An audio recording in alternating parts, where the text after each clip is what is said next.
And we are the dungeon dudes. Got it. Almost got it. That was perfectly synced. Awesome. The world we live in, technology. And we are joined tonight by some awesome friends of ours to play D&D together for the first time together. First, we have, I guess, Colby, you instigated this whole thing, so you go for it. All right. Well, thank you. And yes, my name's Colby. I run the YouTube channel currently known as D4 D&D Deep Dive, where I primarily do videos on like character creation, and I just do a weekly character build that is an attempt to be both like a fun character to play, but also a powerful character to play.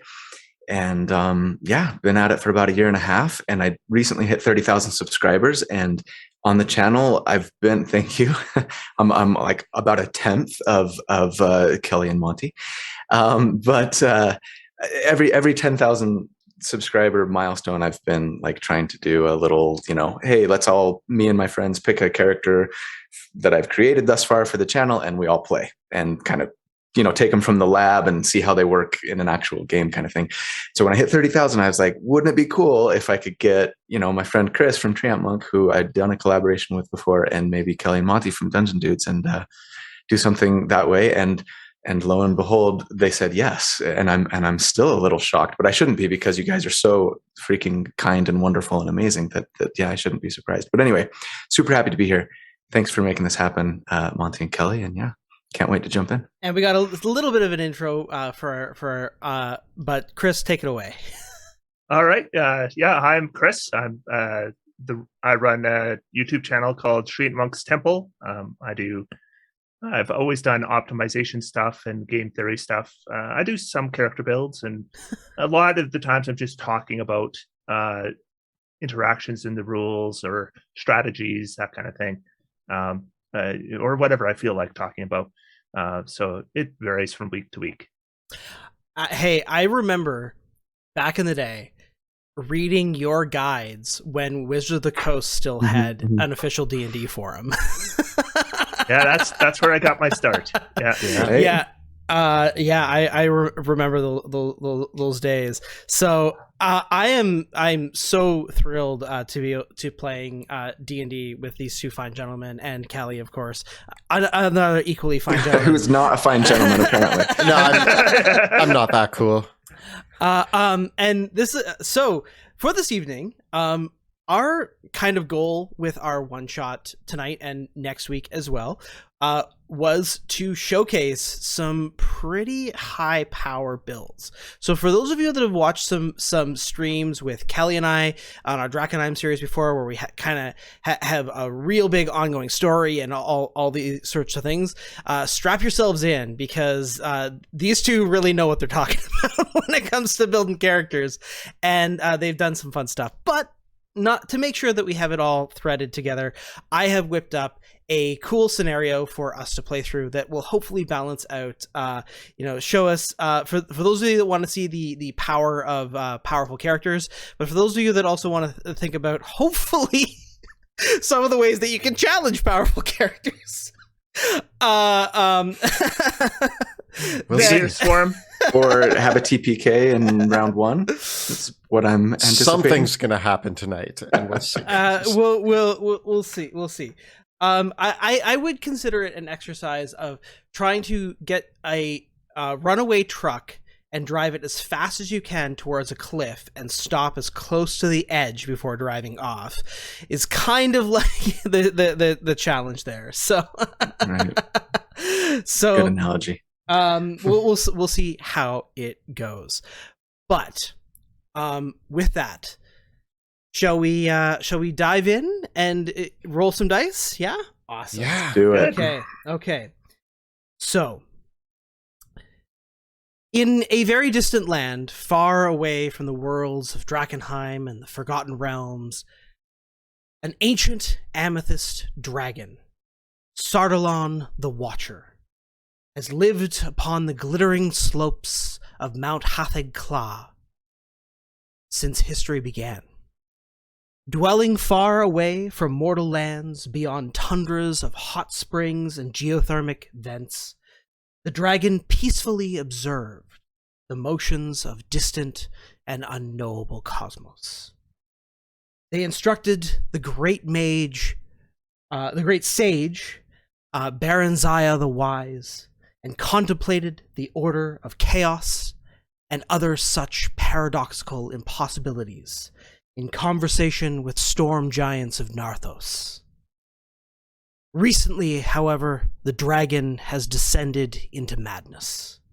Weeks ago, Sardalan crossed the tundras and destroyed the towns of Teloth and Vornai, and now many fear for the great capital of Delathleen.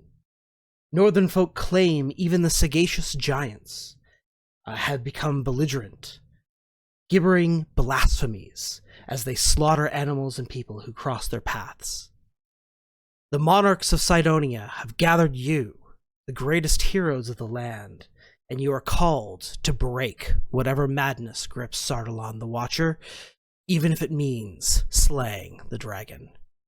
And who are you, these great heroes? Who's going to introduce their character first? I can. All right. Yeah, go for it. So, little intimidated when you talked about how these ultra super powerful. I think I got a decent character. Pressure's on now.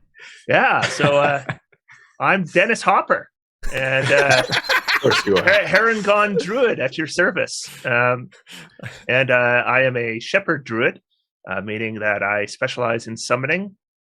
So summoning's good, so I'm optimized that way. And I've got a little dip in Divine Soul Sorcerer, just for, Nice. for optimization purposes. Colby, what have you brought for us tonight?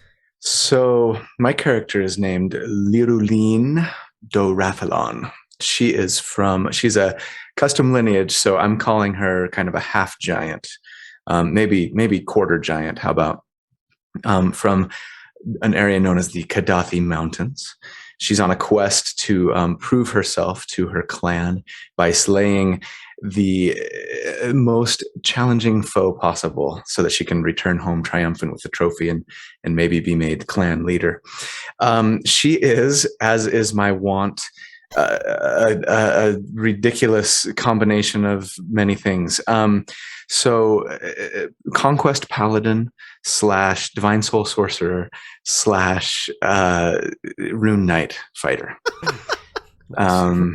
Yeah, so we'll see. I based this on one of my builds that I called the Catch-22, and we'll see if it works as advertised. I have a feeling that Monty's going to throw me some curveballs that are going to make it maybe not as effective as I anticipated, but we'll see. And Kelly? And so I am bringing forward Cabe Axo. He is a Warforged Battlesmith Artificer. I am not multi-classing this character. I have talked about this character on our stream and have been very excited to bring it to life. When we did our review of, or our build guide for the Artificer Battlesmith, I was playing around at home and realized that I could get insane AC on this character and combine some really cool abilities together to make what I thought was a pretty powerful look at how cool Artificers can be.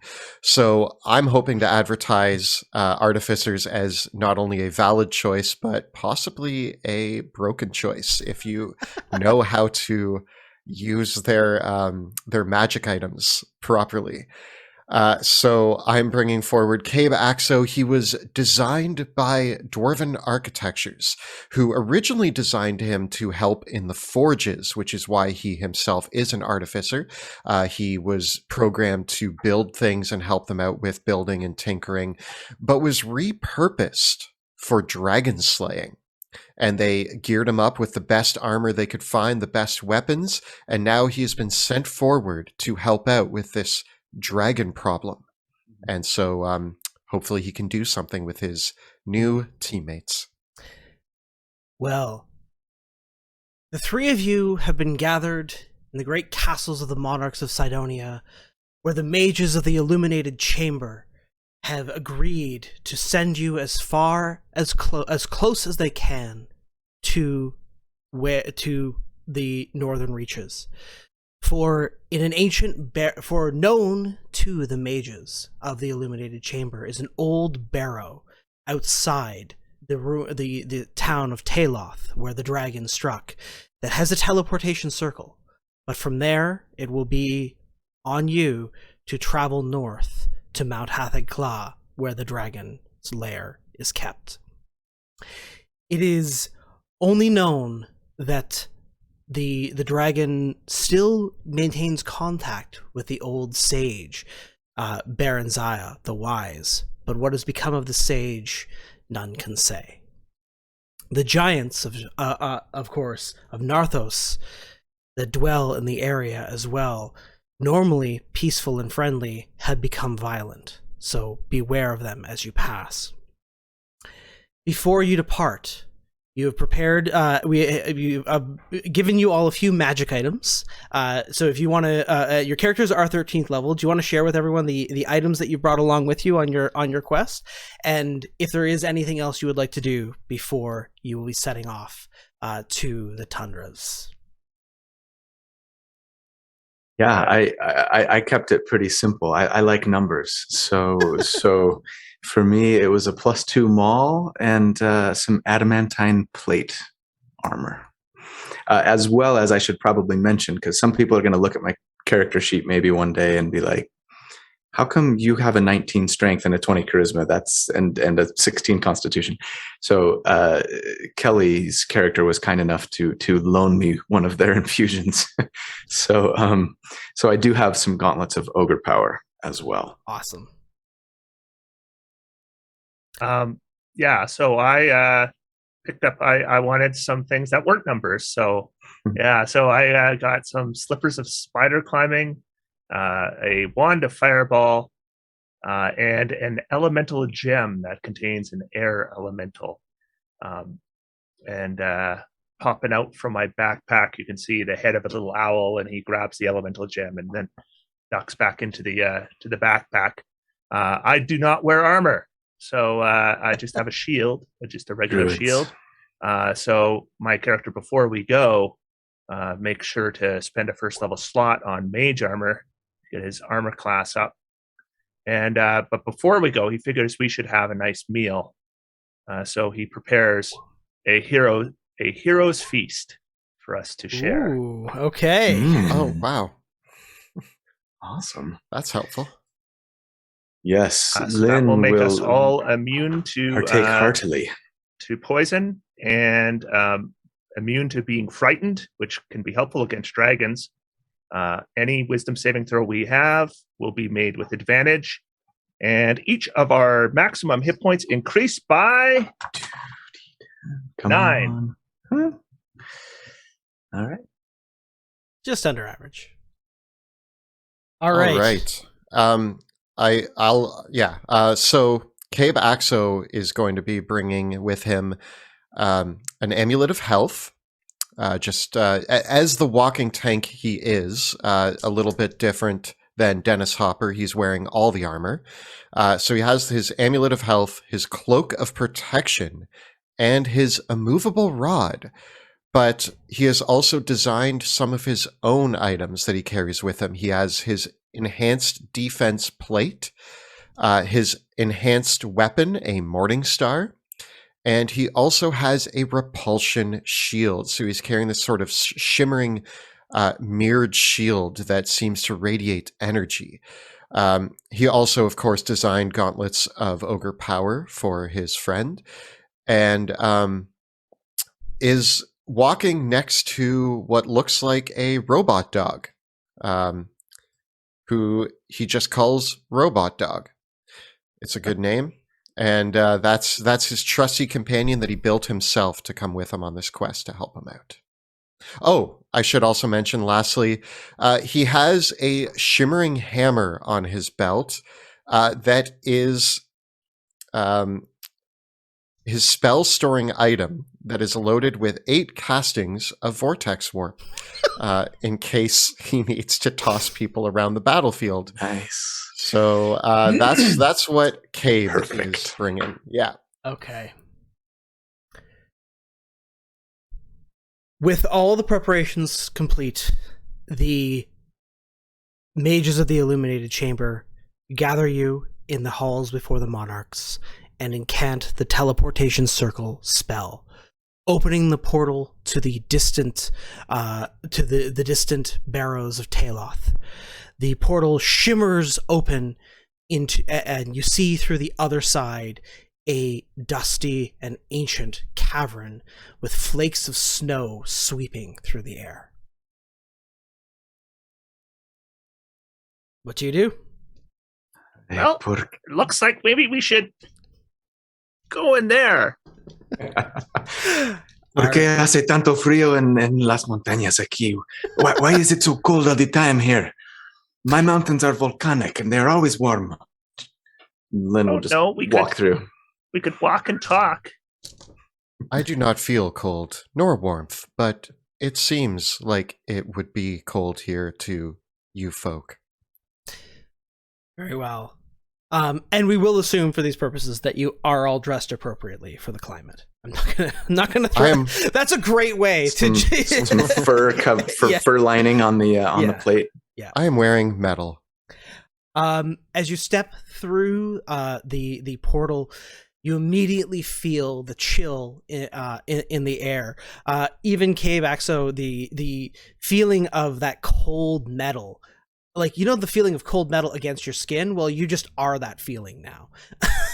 But do I feel... My joints are sticking. I do not like this. I think I will be heading up to Cabe and... Do not. I recommend not doing that. You might get stuck. Okay.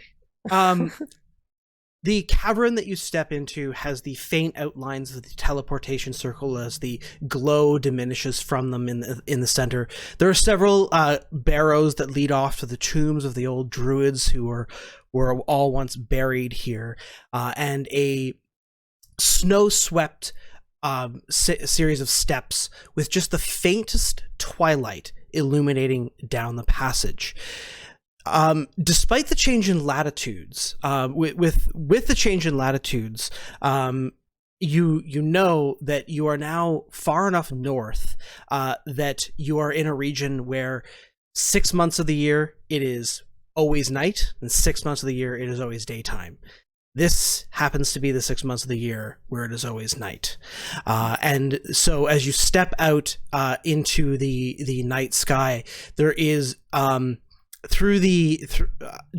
you can see that there are clouds overcast overhead, but just as in the areas where they can part, you can see the shimmering of an octarine colored aurora borealis as the flakes of snow drift down around you.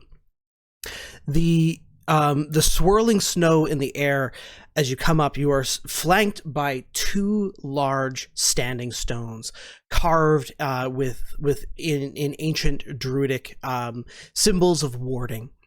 And as you stand up, one of the things that you notice immediately on the mound is that while there are 2 stones present here, both of them some possibly 50 feet in height and perhaps about 10 feet wide at their base, natural stones of hewn rock covered in shimmering patterns. There are cracks forming across the 2 stones, and there is a clear rent in the ground where a 3rd stone has been toppled and dragged away down the hilltop. And as your vision gazes out, you see a great snowdrift has swept over the nearby village of Taloth. And with the snow in the twilight, with your dark vision, you can just make out where the light reflects off in the distance. But you can see that the rooftops of ruined buildings peek up through the snow of the nearby town. The old walls that protected the city cannot even be seen over the snowbank that has now fallen in place over them. And as you peer out into the twilight, there are eddies of snow being kicked up, and you can already see that the snow and the clouds are beginning to roll in thicker than before. But the path that this monolith was dragged in has dug such a trench in the ground that there is a clear divot in the snow heading out and downwards, so that you kind of see it's not like an even bank. It's enough that it heads off to the north and down the hill. Not towards the village. Not towards the village, no. Towards the north, where the distant Mount Hatheg-Kla is said to lie. I wonder if this could be related to Sardalat's madness. Assumption: in order to drag off a monolith of this size, you would have to be quite large. Perhaps the giants in the region needed this monolith for some purpose. Yes, something tells me that there is a relation. I say we follow the divot. Yes, good idea. I start moving. Seem very relieved that you suggested moving. I wonder if by the simple merit of being a Harengon, would it be too much to say that Dennis Hopper has some sort of like snow hair, or that can just lightly hop along the tops of the snow? I'm not sure. He would Legolas certainly style. blend in pretty well, because I'd envisioned him as a white rabbit. Where did he go? You can kind of see the glow from the mage armor, and then a couple pink eyes behind it. The path of the divot leads down into the ruins of Taloth, where in the midst of some of the wide ruined streets and the buildings whose rooftops have been completely blown off, you can see just the faintest here and there.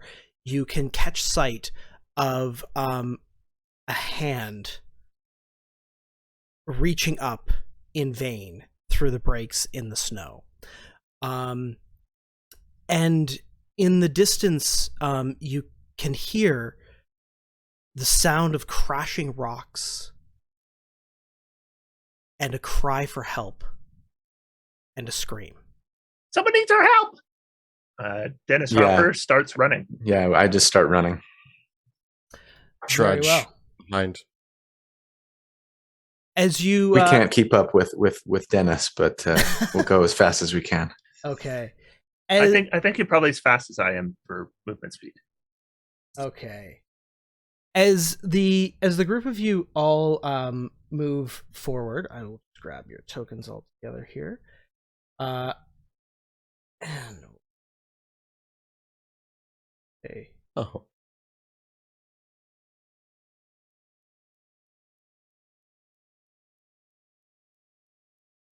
Heading through the snow and into the village and following along the divot, you catch sight in the distance of what looked to be, at first, 3 people trudging through the snow.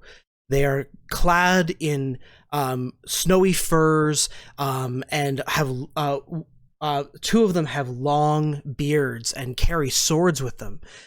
And it's only as you get closer that you realize that the perspective was off, and that these massive figures were not people, but giants trawling through the town, dwarfing the small villages.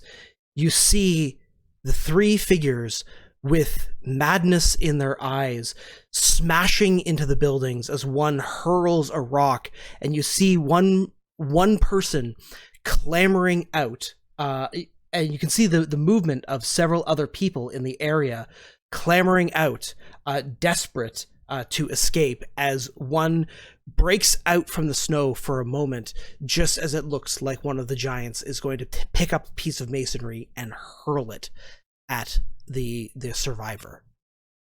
With that, we will roll for initiative. Right into it.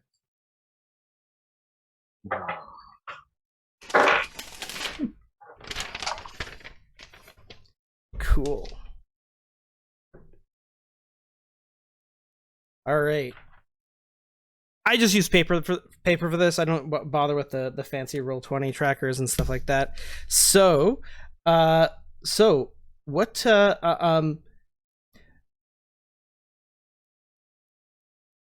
Colby, do we have a short form for your character's name? Lynn. Yeah, Lynn? Okay. Lynn or Lean, if you wanted to say it with an accent, but Lynn is fine. Great. What do you got for initiative? 16. 16? Dennis? I rolled a 14, so that's 27. Okay. And Cade? It's 14. 14. Okay. And what do I got? Okay.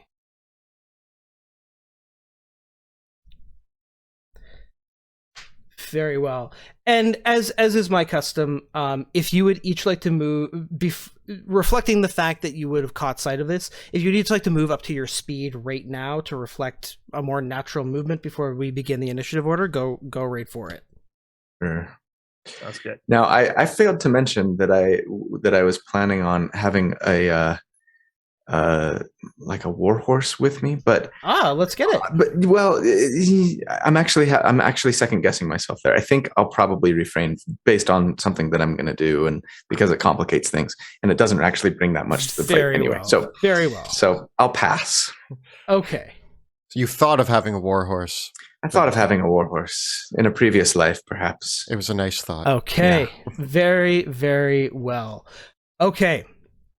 So, seeing up ahead, I think it probably surprising no one. Dennis, you're first to go. All right. So I will be moving a little bit closer. Look a little hesitant to do that, but I will. And then I will be casting a spell, which will be, surprise, surprise, conjure animals. All right. 60 feet in front of me, a bunch of velociraptors are going to appear. And then they are charging this first storm or this first it looks like a storm giant, might be a storm giant. And they're going to kind of a little bit surround it. So let me pull up some tokens here to show their places. Okay, and you do have that. Excellent. Yes, we got it. Works. And they will all attack. All right. 6, 7, 8. And this will engage their pack tactics. So these will be with advantage. Okay. All right. Let's try out this macro. All right. So those will be their claw attacks. I'm not sure what armor class I'm going for. So Monty, you'll have to let me know how many hit. Okay. Let's see here. All right. We got a 17, 13. We got 4 hits in total across those. Okay. The 17, the 22, the 21, the 21, and the 18. 5. And then the bite attacks.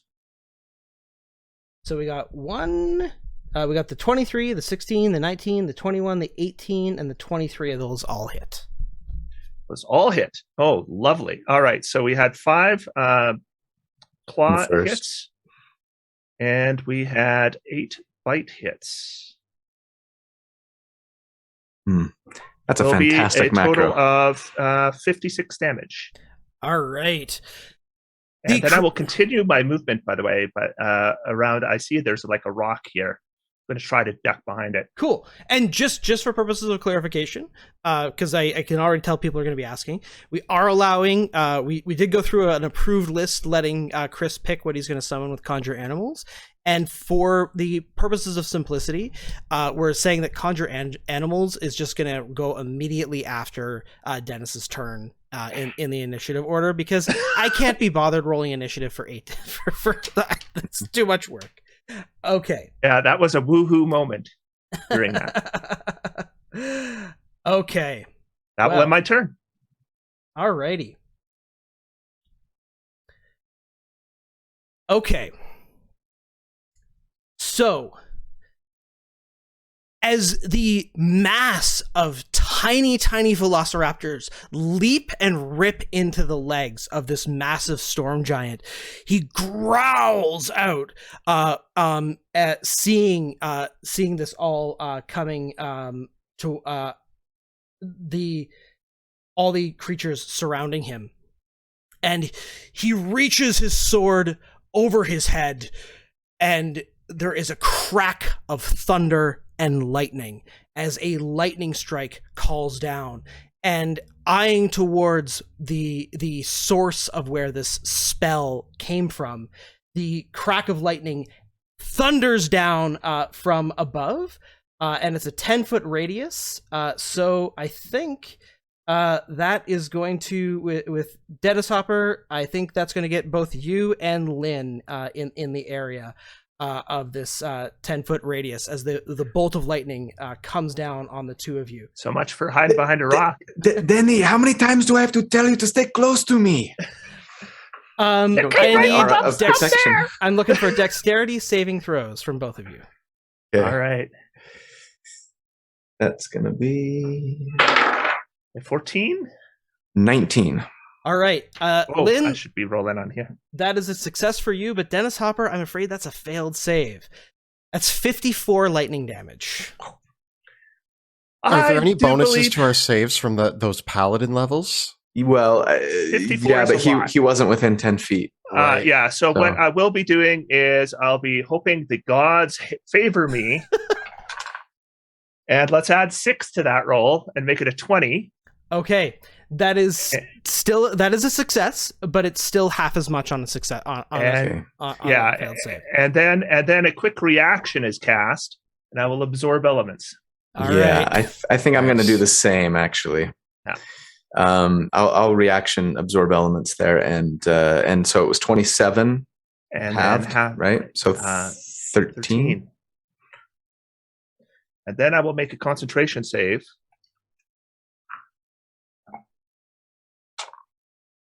Which is a 14, so Okay, that's enough. that should be more than enough in that case. Yeah.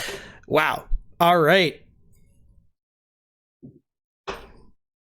Okay. So,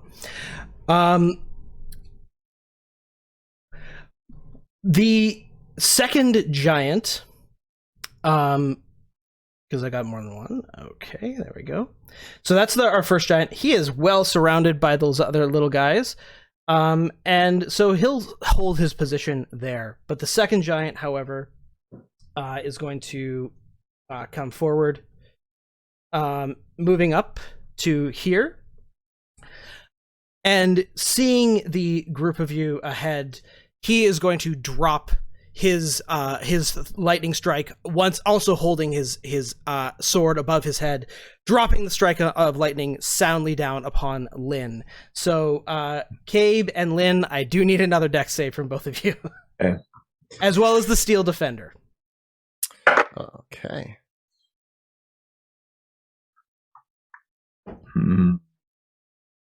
What's my bonus to saves from you? Sorry, +5. +5. Nice. What do we got? Well, mine was a 14. I'm trying to remember if absorb elements gives you resistance until your next turn, or is it just on a single? It's until your next turn. Okay, good. Okay. I got an 18 and Robot Dog got a 20. Okay, those are both. Cabe, you succeed your saves for both yourself and your Steel Defender, so that'll be half damage for you, so half of 54. And in Lynn's case, glad you still got that absorb elements, because that's half of 54 coming right on you as well. I was gonna say I actually might burn my own favorite of the gods here. That doesn't require a reaction right now. So yeah, as a divine soul sorcerer, I'm gonna take advantage of that and see if I can't. Okay. 2d4, make my save after all. So that's an additional 5, so 19. That will turn it into a successful save. Okay. So another, sorry, how much was it? 54? So 13 again? Yeah, correct. Okay. Sorry. All right, this guy's hit hard. And the final storm giant, a woman cackling with laughter, comes forward over here, and just in a show of force, she's going to drop her lightning strike right down on all the velociraptors. Oof. So I will center that on our friend here, and so all 8 of them. Do they have more than 27 hit points? They do not, so there is no chance of them surviving. This is going well. I'm just going to move them over to the side. Oh, no, they're all disappearing. All right.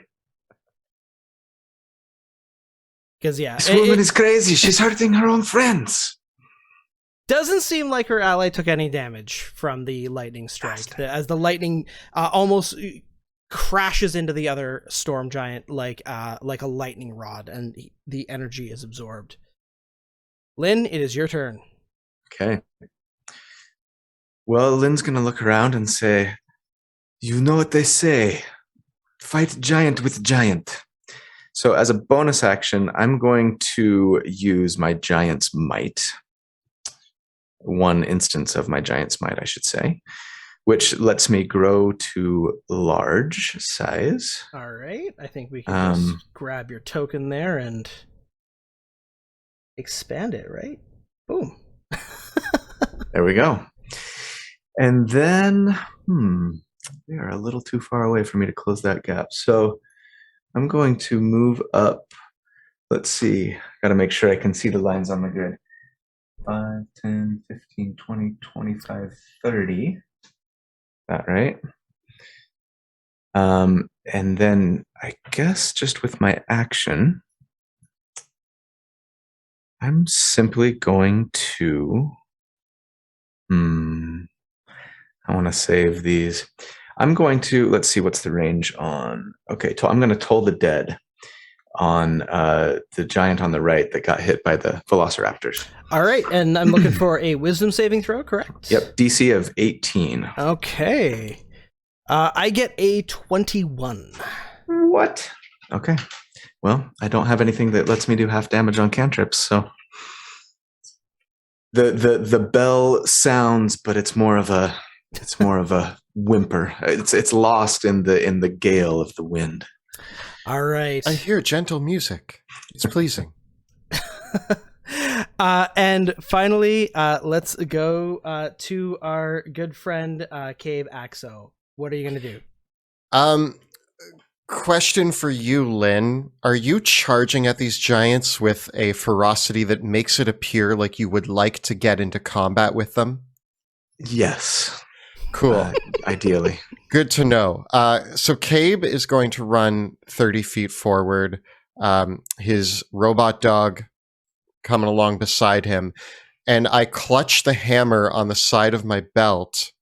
And I'm going to toss Lynn using Vortex Warp up to base contact with the giants. I should have held my action. Oh, I already used my reaction. Never mind. I felt like it was too metagamey for me to start asking when I was coming up with this plan during your turn. That's fine. But you might take some damage from giants, but it saves you having to keep running at them.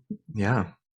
And I can't really do much else other than I have a frost attack that probably won't do a lot. But I feel like getting our paladin up to base contact is going to be... All right, we'll see if I can survive the round. You'll be fine. Don't worry about it. All right. How far does that? With Vortex Warp, I can warp you 90 feet. Whew, okay. Let's go ahead and put me... I mean, the idea is to... Can I get, like, maybe here? Yeah. Are these bushes going to impede my... Is this like a tree, Monty, or could I... I would say... Imagine that the trees. This is like the top of the tree that has been buried by the snow at this stage. So we'll count it as difficult ground, but you can definitely move in there. Yeah. Okay. I'll warp myself there. Okay. Well, back around, Mr. Hopper. You're up. All right. I am going to tactically. First, I'm a little panicked because I was told by Lynn to stay near Lynn. And oh! I slingshot her forward, and I'm like, "Meet you up there." It's like that works. I think I'll move 20 feet to there, and then a bunch of velociraptors appear again that I will put on the map very soon, and then I will head over to the side to try to get a little bit of something between me and maybe I'll stick my head in the snow. And then a bunch more velociraptors appear. Nice. And nothing if not persistent. That's what velociraptors are for. Yeah, easy come, easy go. To be summoned. Now, in this case, as the ashes of the last group of velociraptors blow away in the wind, the summoning magic pulls them. Just when I thought I was out, they pull me back in. Like a phoenix. The ashes disappear and a new one is born. And I do believe 4 of them are going to surround the one that I surrounded before. Okay. And 4 of them are going to surround this one with the mask. Cool. Good choice. All right. And so what I'm going to do here is I'll roll the attacks all together, but the first 4 are claws, the second 4 are bites. So this will be on the initial target, the one I hit last time. Right. And this will be on the new target. Okay. And maybe spreading out these velociraptors will prevent them from just getting Were those blasted. crits? Those 24s? There looks like I got 1 crit on each. And based on my math, I'm thinking I've got 4 hits in the first group. And I've got 1, 2, 3, 4 hits on the second group. Is that correct, Monty? That's correct. All right. So let's do, looks like 1 claw hit on the first one. And 3 bite hits.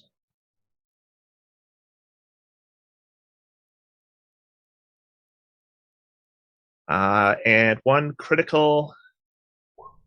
So that will be a total of 22 damage.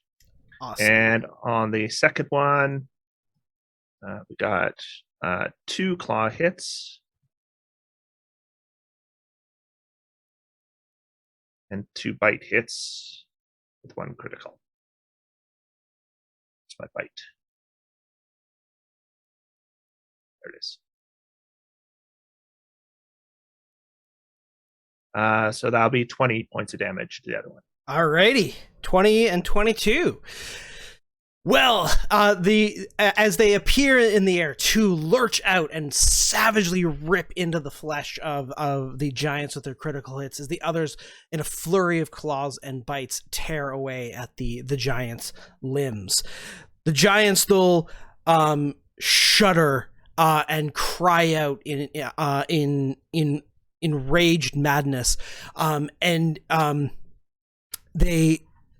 you hear utterances of the far speech echoing out from their voices, incomprehensible syllables as they scream blood-curdling cries. And this close you can see the strange, eerie octarine light barreling out of their eyes from here. Lynn, you can see at this stage, and even their blood has taken on an otherworldly pallor.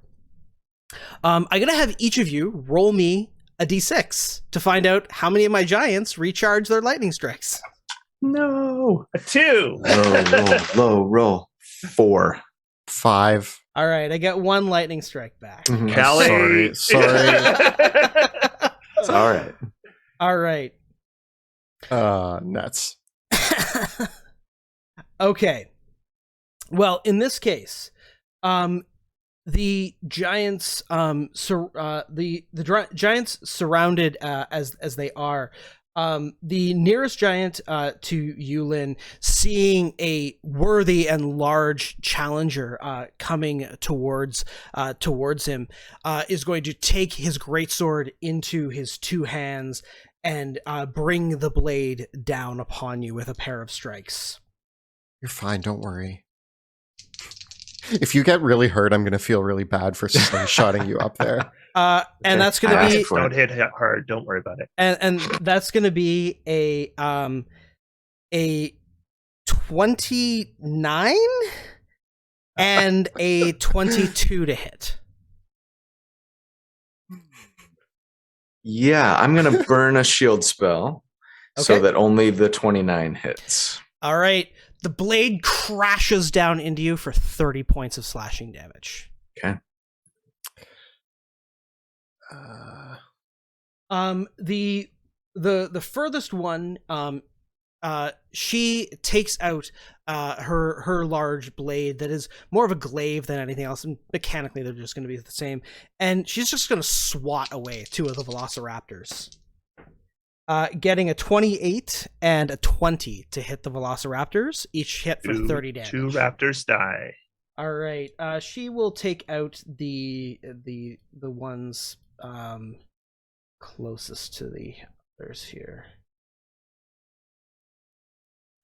And my last giant, seeing the approaching the situation here, he's recharged his lightning strike. He's going to throw it down on you, Cabe. Yeah, that sounds right. Give me a dexterity saving throw for yourself and your steel defender. Oh, and I don't have my +5 because I slingshot my +5 away. All right. Oh, good. That's a natural 20 there. Okay, we're doing all right. So Cabe gets a 22. Okay. And his steel defender gets a 16. Your steel defender fails. Oh, but you succeed. Your steel defender takes 54 lightning damage, and you take 27. Well, that's a shame. My robot dog is dead. Oh, wow. Broken characters, right? You know? It's so powerful. Yeah. Uh-oh. Sorry, how much did I take? Half of that? Yeah, half, so 27.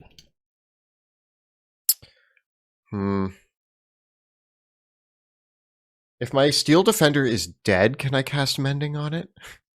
Or no, I need to use an action. Yeah. I think you need to use a spell slot. You can bring it back with a spell slot. Okay. All right. Cabe is immediately sad. He mourns very quickly. All right, Lynn, we're over to you. All right. Whew. The situation is a little dire. All right, so Lynn is going to cast... well, first of all, I'm going to quicken spell as a bonus action and cast Cloud of Daggers. Okay. And I'm going to put that cloud, we'll say right here. Okay, let me get you a token here.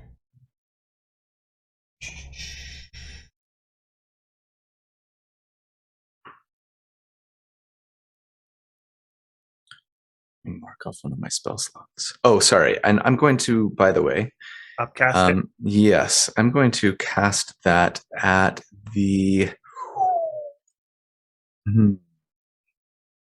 Might want to save your highest spell slot level. Yeah, this is only the first encounter. Well, we'll do it at the second level. Okay. I'm worried that the spell effect that I have might not show up very well on the white, so I'm just going to grab something a little different. Sure.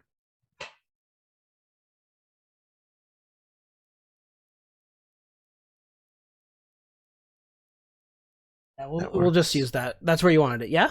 Yes. Yeah. And I'd like to move... I'd like to position myself opposite. Can I put myself here with the Velociraptor there, or... The Velociraptor is tiny. Yeah, so you can move through its space. Okay. Yeah. Okay. So I'll position myself there, and I'm going to take a swing. All right. But I'm not actually going to make an attack. I'm going to cast Booming Blade. Okay. And make that my attack. Go for it. So, let's see. Wish me luck, boys. Good luck. Good luck. Thank you. That is a 16 plus, what's my to hit?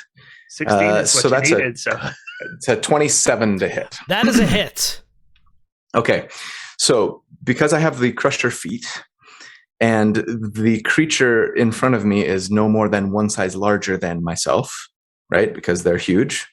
Mhm. I'm going to push them into the Cloud of Daggers. Nice. With that attack. But as far as the damage of the attack itself goes, sorry, I should just roll this in what's it called? Ooh, nice rolls. That's 18 damage. How much of that is thunder damage? Ooh, good question. So that's that was just the weapon. Okay, just the weapon. Great. And that's actually plus. No, I already accounted for that. Okay, so yeah, 18 damage from the maul, and then the thunder damage would be. Hold, please. Maybe irrelevant. It The may thunder be irrelevant, damage is irrelevant. Yeah, but anyway, just making it's sure. 8. Yeah. Yes. The unperturbed by the crash of thunder, the physical blow though still damages him. Okay, and it still moves into the Cloud of Daggers, Okay. right? And so it would take, upon entering, Cloud of Daggers would be an additional 10 of slashing damage. All right. From Cloud of Daggers. I don't know if you guys are familiar with the old 4E bloodied, but I usually use that to as an indicator. So our first giant is bloodied.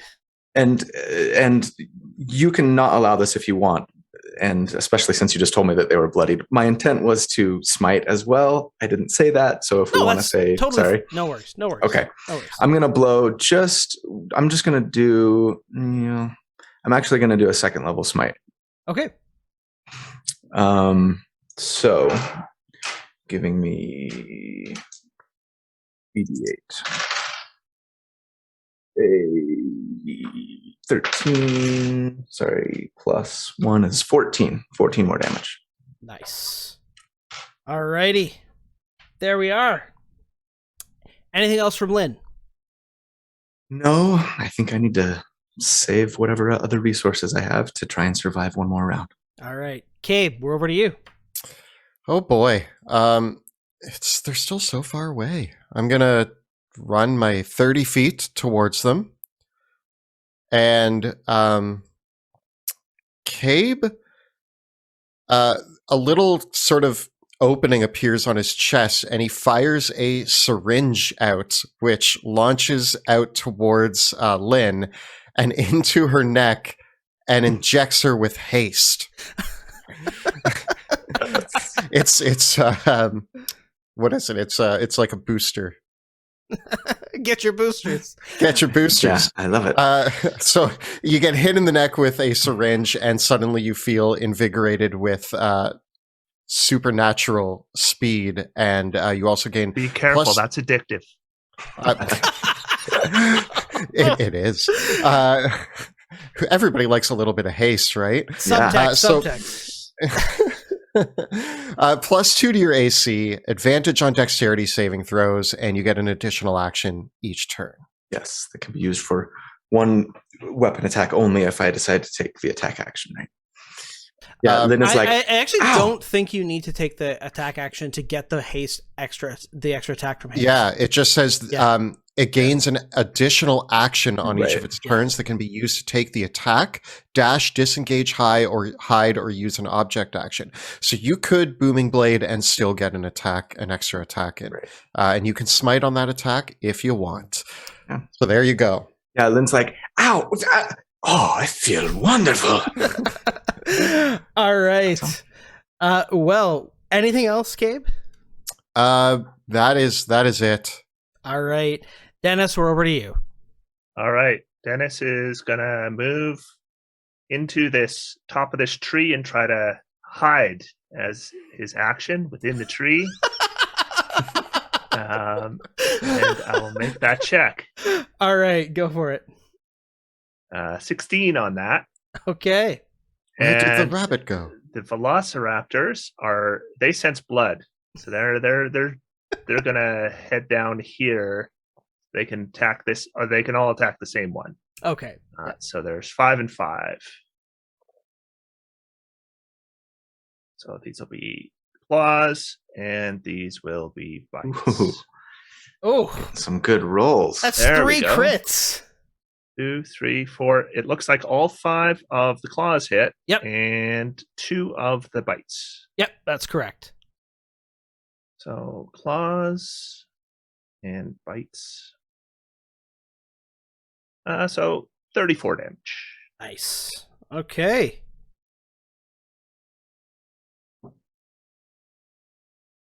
Just blood oozing from all the ripping wounds across its body. Would you like to do anything else? You use your action to hide. That is correct. Okay.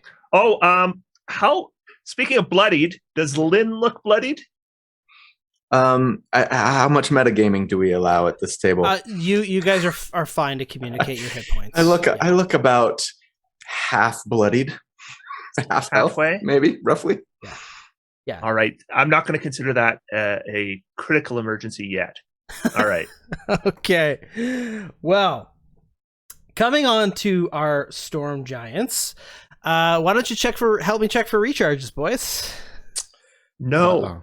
Low rolls, low. 1. What do we got? 1 1? 4. for me. 1. Oh. Oh, too bad. Oh, too bad. Double ones. Next I'm turn they're snake all gonna eyes. recharge. Okay. So I'm gonna do this. Let's see here. My first cloud giant up here is going to finish off 2 of these velociraptors back up here. So she's gonna take out her blades and getting a 20 and a 31, slicing away the raptors that are destroying her friend. Okay.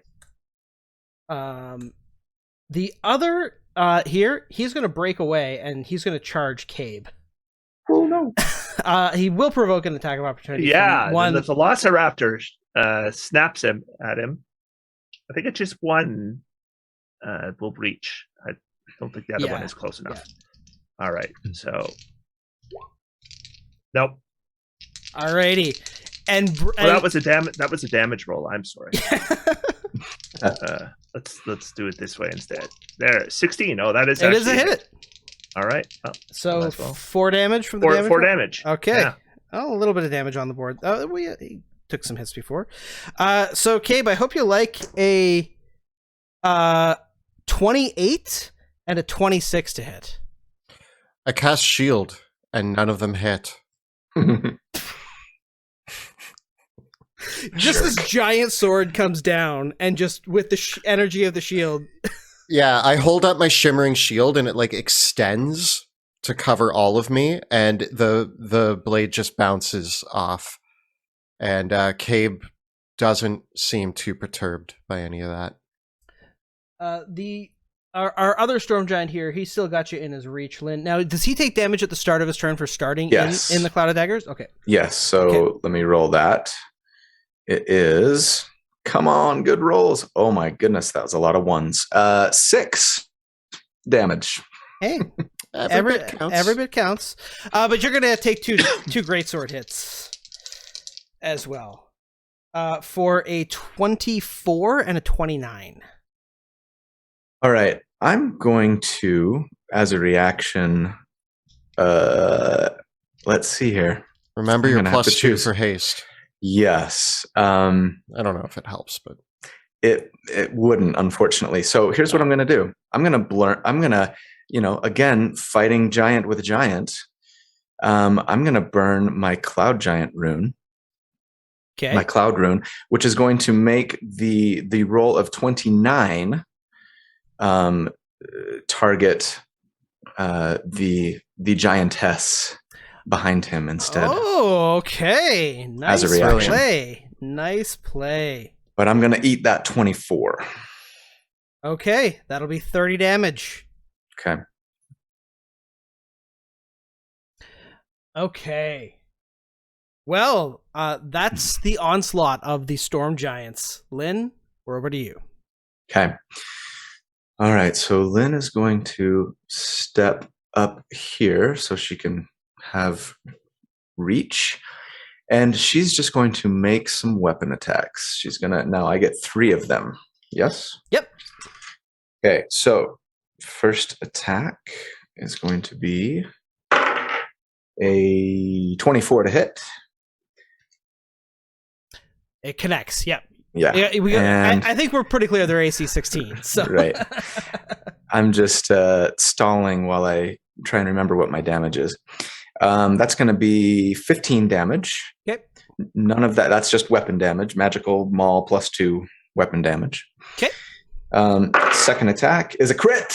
Whoa. Nice. Oh, I wish I would have had that earlier. I'm tempted to smite because that's what you do, but I think I might not need it. So I'm just going to talk out loud while I figure out how much damage I do. Okay.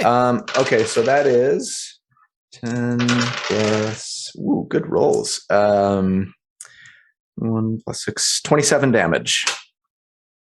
All right. The thunder's blow rocks through the giant's body, but he still stands with a stagger. Okay. For my third and final, thanks to haste, weapon attack, I will swing, and that is a 16. Oh boy. Okay, so 16, and that's not a great weapon. Oh goodness, that's bad. That is 9 damage. All right.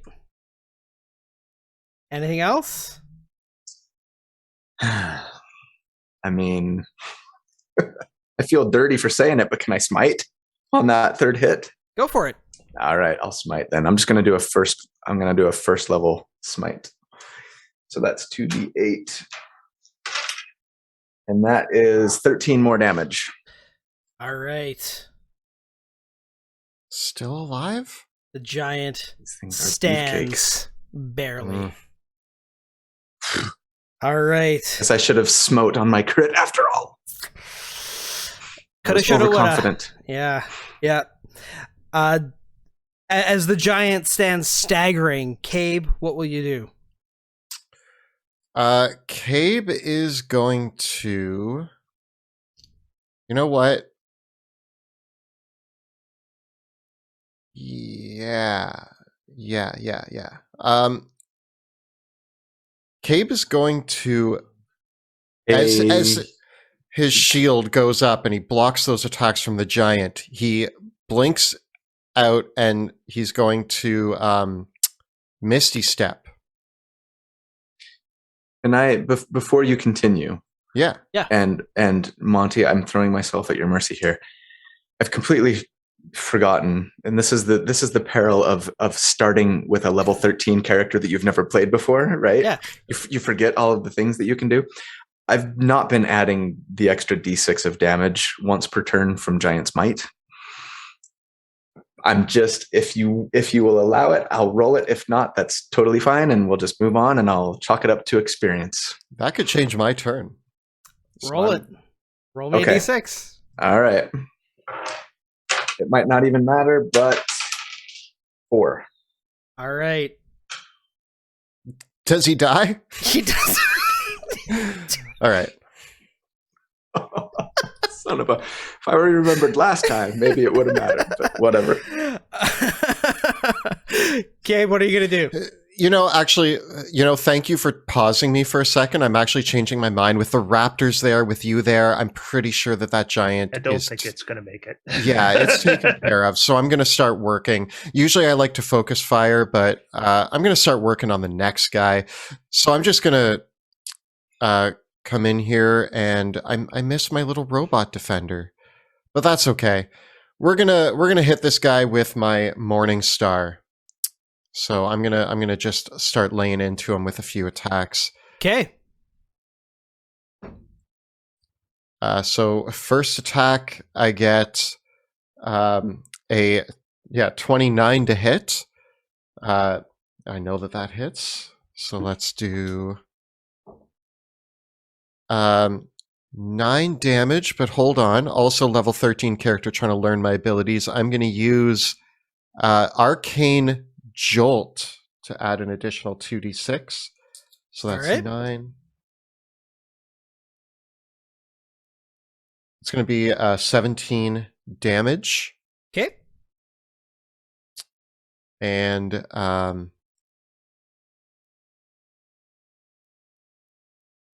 do artificers have multi-attack? No. Yeah, you do. You're a Yeah, you battlesmith. do. Yeah, okay. Level 5, you okay. get it.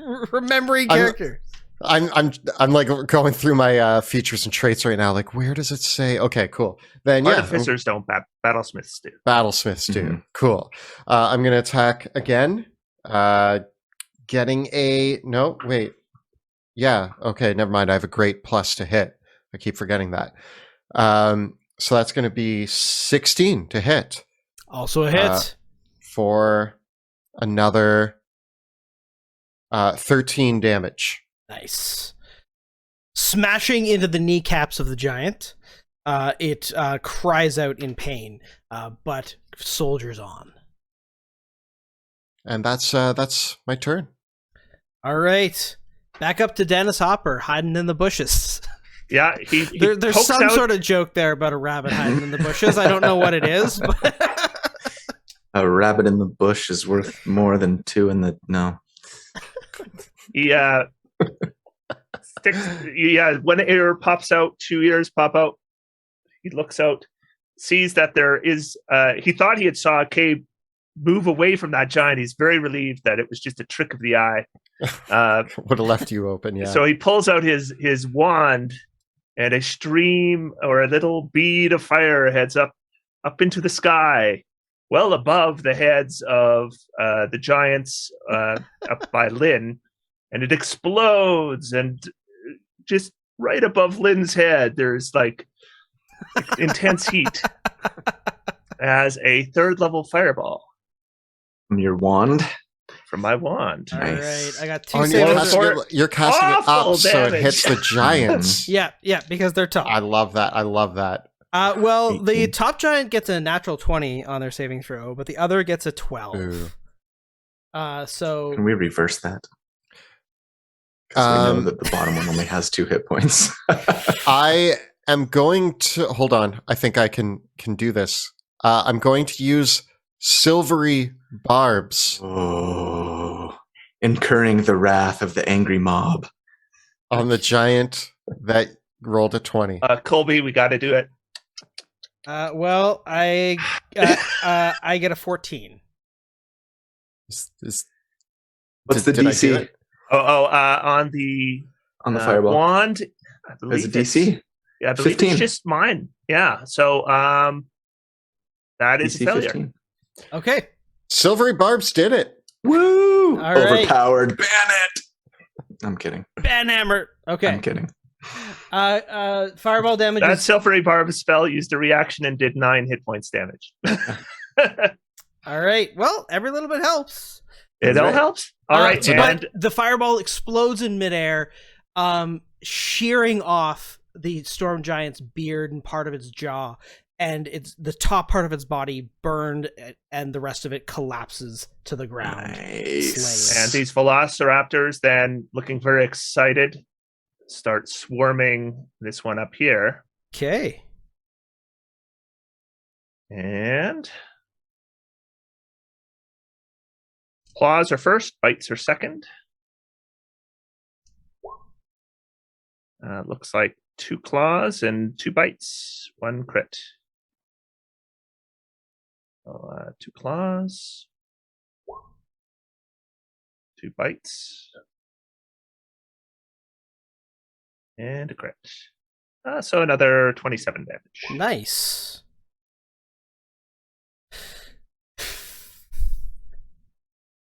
Okay. Anything else? Nope, that's my turn. All right. Well, I only got 2 recharges this time, so so we'll have our two guests, gentlemen. Do you want to both roll them? Oh, so much less pressure on me. Not all that much. Kelly, 3. if you like, it's okay. 1. That's good. All right. Just going to be pressing the attack then. Well, she's going to conveniently ignore these little raptors and go for the bigger prize. Okay. Does she pass through? They hungrily use their reactions. She's not going to pass through the cloud of daggers. So I believe 3 of them will get attacks of opportunity. That's correct. All but the furthest right one, yeah. And I get a critical hit and a 30 to hit. Oh, son of a... Use your cloud... Oh, right. Yep, used it already. Oh, wait, it should only be the first 3. Well, I mean, the reality is... All right, how about this? I will use my reaction to also cast Silvery Barbs on... No, wait. I'm forgetting how the spell even works. That's just... It's for saving throws, but can it be used for attacks as well? Yes, it can. Yeah. I mean, I might die anyway, or at least go unconscious, that is, depending on what I turn that crit into. So I'm kind of thinking maybe I just conserve my spell slots and go unconscious. Might be the way to go. Yeah. So, yeah, Lynn just... All right. I want to mention that 16 damage from opportunity attacks from the Velociraptors. Alrighty. I got that noted in there. Nice. The Cloud two of hits, Dagger's gone. 2 hits, Obviously. for 60 damage total. Yep. 30 damage. She is out. And you're too far away from me to help. All right, Cabe, we got 2 attacks coming in on you as well. All right. And that's going to be a 27 and a 16. The 27 hits. All right, for 30 damage. All right. I am going to wait, I cast Silvery Barbs this turn, so I already used my reaction, right? Correct. Yeah. All right. Never mind. All right, Lynn, let's get that death save rolling. Whew. All right. Natural 20. Where were you when I needed you most? Wait, really? Oh, right now, because you get up. Oh, yeah, that's right. That's right. Like really that, was. That was when you need the 20. This is when you need the natural 20. This is when you need the 20. I forgot that pops you. Yeah. Yeah. You're okay. So I like how disappointed you are. I know. I was like, oh, man. 20 now. That's the most Just on a death disappointed save? reaction I've ever heard to rolling a natural 20 on a death save. Yeah. So anyway, I You guess, take a sword to the face and got back up. Cabe is impressed. It must That's be the funny. adrenaline shot I gave you. Yeah, that's and I right. guess you would still be under the effects of haste. Yeah, that doesn't go away as long as he's concentrating on it, right? Yeah. All right. You were KO'd swiftly. Nice. That said, the roll is at the end of your turn, so Yeah. need to see how well you do in the meantime. So, Cabe, it is your turn. You see, Can I pretend like I'm still unconscious? do you yeah, because you don't automatically stand up yet. Right. We'll see what happens, I guess. Okay. Cabe, what are you gonna do? I'm just going to keep laying into this this giant in front of me. So my first attack, I get a 23 to hit. That's For a hit. 9 damage, and I'm going to attack again. That's going to be a 16 to hit. For, you know what? Let's use another arcane jolt.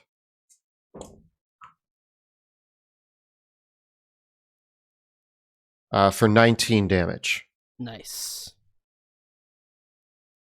Okay. Anything else, Cabe? I am just going to hold my ground and keep this giant occupied. All right, Dennis, where were you? All right. Well, I see what happened to Lynn, and I come to realize that I did not do a good enough job protecting my friends. So I'm going to do a better job protecting my friends. So I drop concentration on conjure animals, and then I cast a 5th level spell that is conjure animals. And 16 velociraptors appear around this giant. And then they destroy it. All right. Great. I love it. At first, I thought you were about to like bust out healing or something. I wanted to leave you in suspense. That was. It was suspenseful, and the twist ending was brilliant. All right, so we got 2, 4, 6, 8, 10.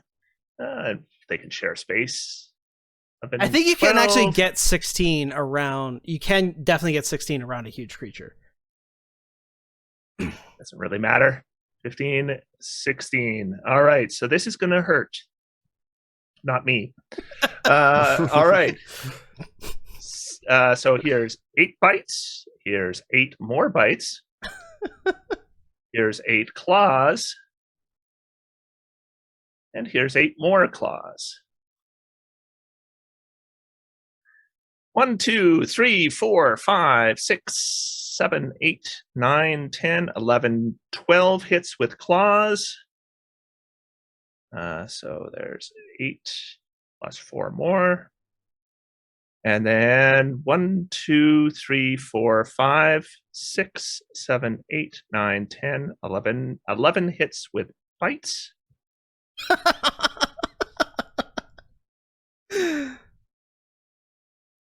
And there was 1 critical on a claw, so I'm just going to roll that d4 too. Why not? 34, 44, 51, 91, 95, 105, 112, 114. Wow. Sweet. Go, Velociraptors, go! And then I duck my head back down into the bush, into the leaves. Wow. And this is why sometimes so many DMs decide to choose the. Wait till I use my 7th level slot on It's so conjure animals. delightful. I'm truly delighted. This is why we're here. Yeah. For moments like this. Yeah.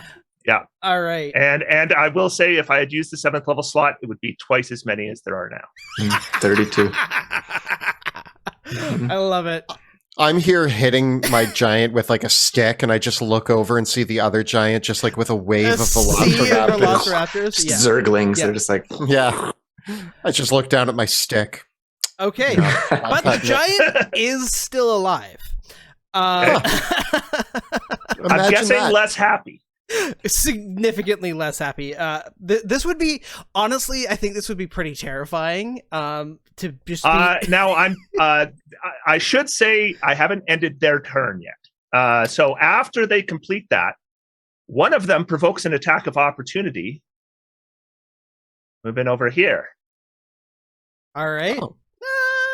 We'll take it. Getting a 27 for 30 damage.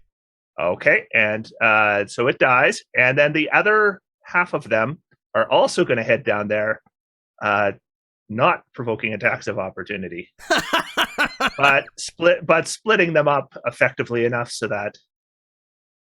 All right, so this one is dead. You haven't removed one yet, right, Monty? I have not removed any of the. All right, I will remove it. Yeah. There, it's gone. All right, so 2, 4, 6. 7. So 7 are down there, 7 up here, or 8 up here. Okay.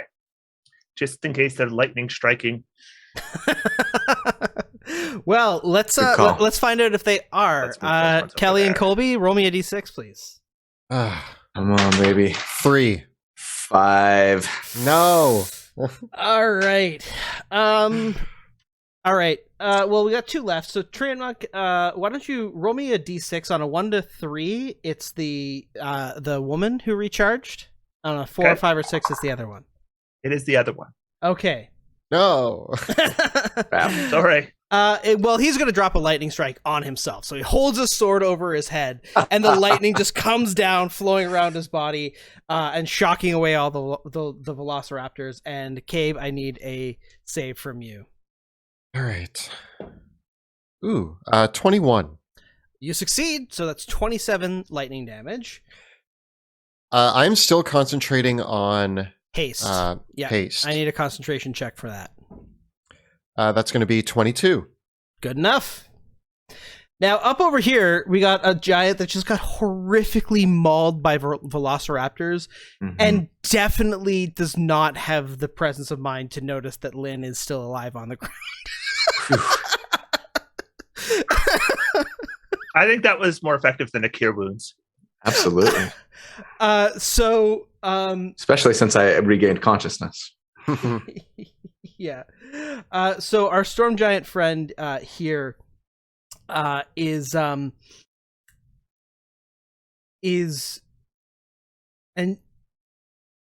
now you did come out of hiding though, Dennis, because you fireballed. Yeah, my little head is sticking up. I'm getting as much cover as I'm able to do. So our storm giant friend, despite the disadvantage, is going to hurl a rock at you.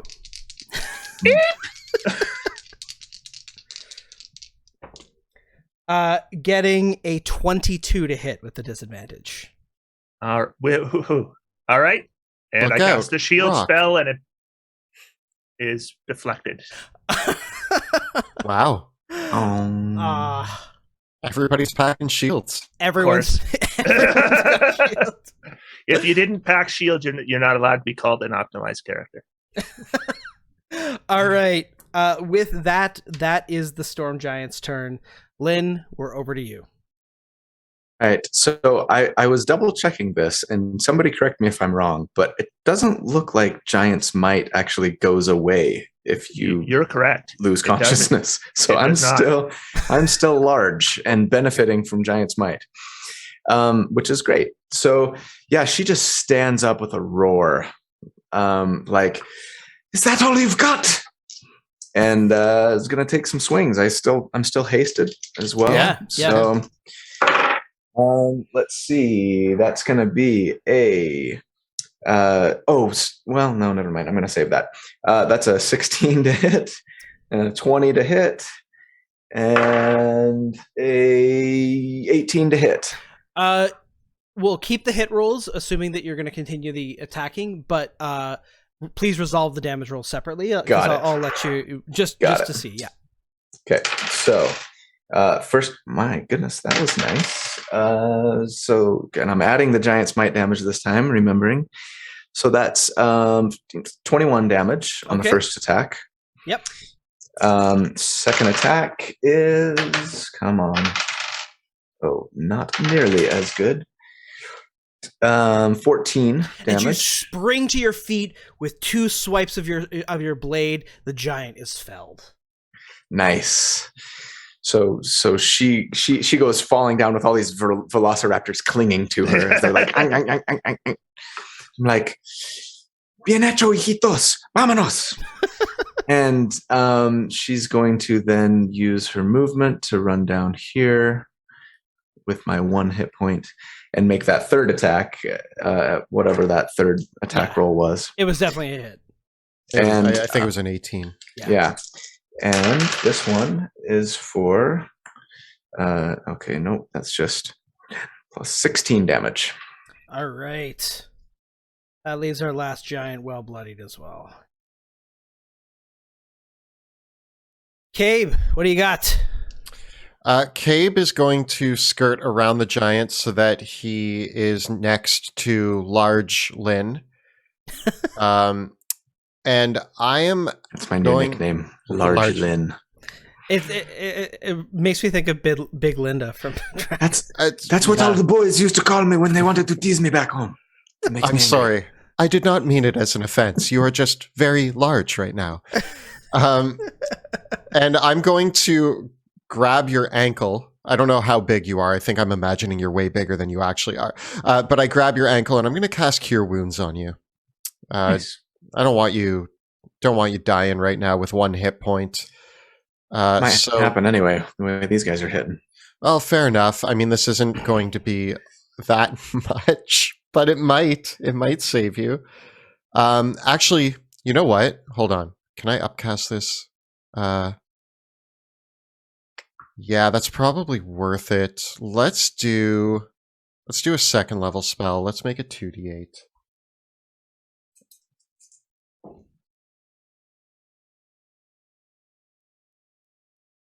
That's plus spellcasting ability modifier. So that's going to be 18. Okay. All right. I don't know if that'll keep you alive, but it's better than 1 hit point. And yeah, now I'm next to you as well. So Yes, so you can benefit from. we're helping aura. each other out. Yeah. All right. Thank you. Dennis, we're over to you. All right. So he pops his head out, sees the giant, points at him, and says, "Get him!" And then he hides back in the thing with his stealth roll. The 20. And they seem quite intent on that. They have to dash this turn, so they will not attack. But they will dash, and then they surround him. All right. And do everything they can to make themselves obvious targets. Okay. Well, in that case, let's get to the Storm Giant. Kelly, why don't you give me that recharge roll? Yeah, I failed last time. It's a 2. Okay. Nice. Well, in this case, what we will do then is Lynn's brought this giant. He's brought all the damage, so he's going to drop 1 hit on Lynn to start. Going to be a 28 to hit. Yeah. Shield's not going to help that. But my Sentinel is. I mean, it's not going to help you, but it's going to allow me to make an attack. Oh, there you go. Okay. That's good. Are you going to take that attack? Yeah, sure. Okay. Are you good? Are you done that action? Are you good? I got a 26 to hit. That does hit, but Yes. but Sentinel still goes through. I still get the attack still hits Lynn for 30 damage. Right. Yeah, Right. yeah. I just get to attack you and hit you for 11 damage. Okay. Then he'll do the second attack on you, Cabe, which is going to be a 29. I'm going to cast shield, and that's No, going to you're miss. not. No, right, because I Choose your just used... reaction. Yeah. Oh man! And you're going to take So 30 right, your damage. attack. Yeah. And Yeah. Cape goes down. Yeah, Lynn's out again. All right. She's like point, point, point, point. Uh-oh. She's whack-a-mole. Oh, that cure How's it wounds going, didn't guy? do. Oh, And haste is now gone. Yep. Yeah. Yep. All right. Dennis, can you bring this home? At least the velociraptors are alive. That's all that Dennis matters. is going to remain hidden.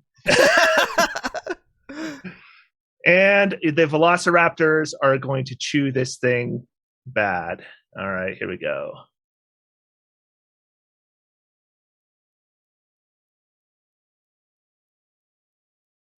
Nice. So 2, 4, 6, 7 claw hits, 2, 4, 6 bite hits. So 7 claws. Come on, 7 claws and 6 bites.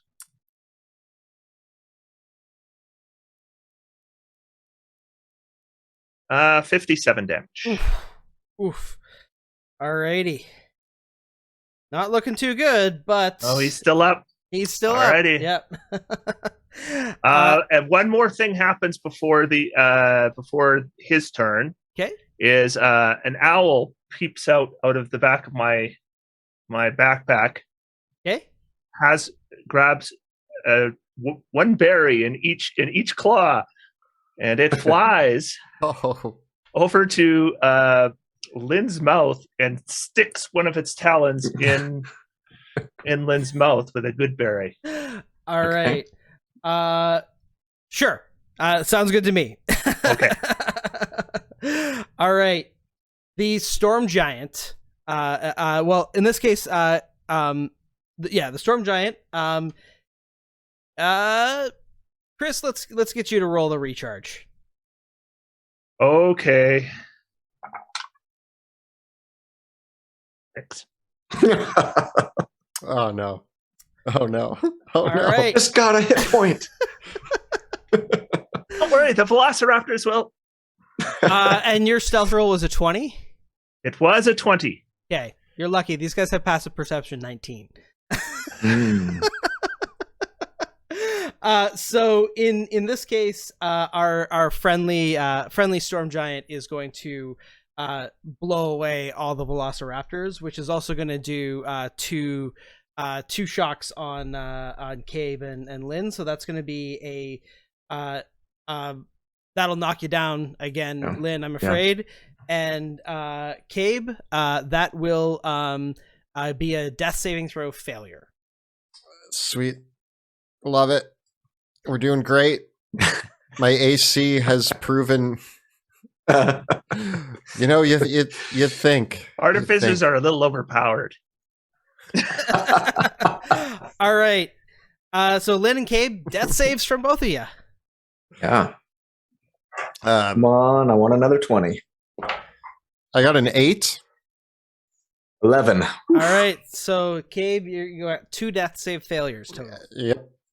That's I'm gonna not I'm gonna start looking at my other characters that I have ready. All righty.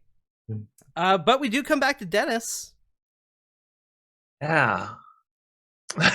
Yes, we do. All right. This is. You two need to stop dying. I'm trying. I have yet to die. I've just gone unconscious 3 times. There's a big difference. And my owl has been toasted. Yeah. Yeah. Oh, boy. How close to dead does this guy look? Was he bloodied? He was bloodied and is staggering. Yeah. I think I gotta hope that just Kelly makes it. I cast a Conjure Animals with the 3rd level slot. 8 Velociraptors appear on his face and start on his face. All right. I'm not even going to put the things on. Yeah, we'll see what happens. Yeah, probably not necessary. All right, I've got just 2 claw hits. 1, 2, 3, 4, 5, 6, about 7 bite hits. So the bites. I think that's 8. No, never mind. You're right. Because the 10 and the claws. 45 damage. That's enough. Nice. And I have moved as far as I can go. The last giant drops to the ground. And I'm like shouting, "Don't die! Don't die!" Death by 1,000 cuts. There's oil pouring out of me. All right. Well, it looks like we will need death saves, though. 1 round of them before at least we can get anything. I really got another 11. That's crazy. Okay, here's a question. Okay. Does Flash of Genius, which affects saves?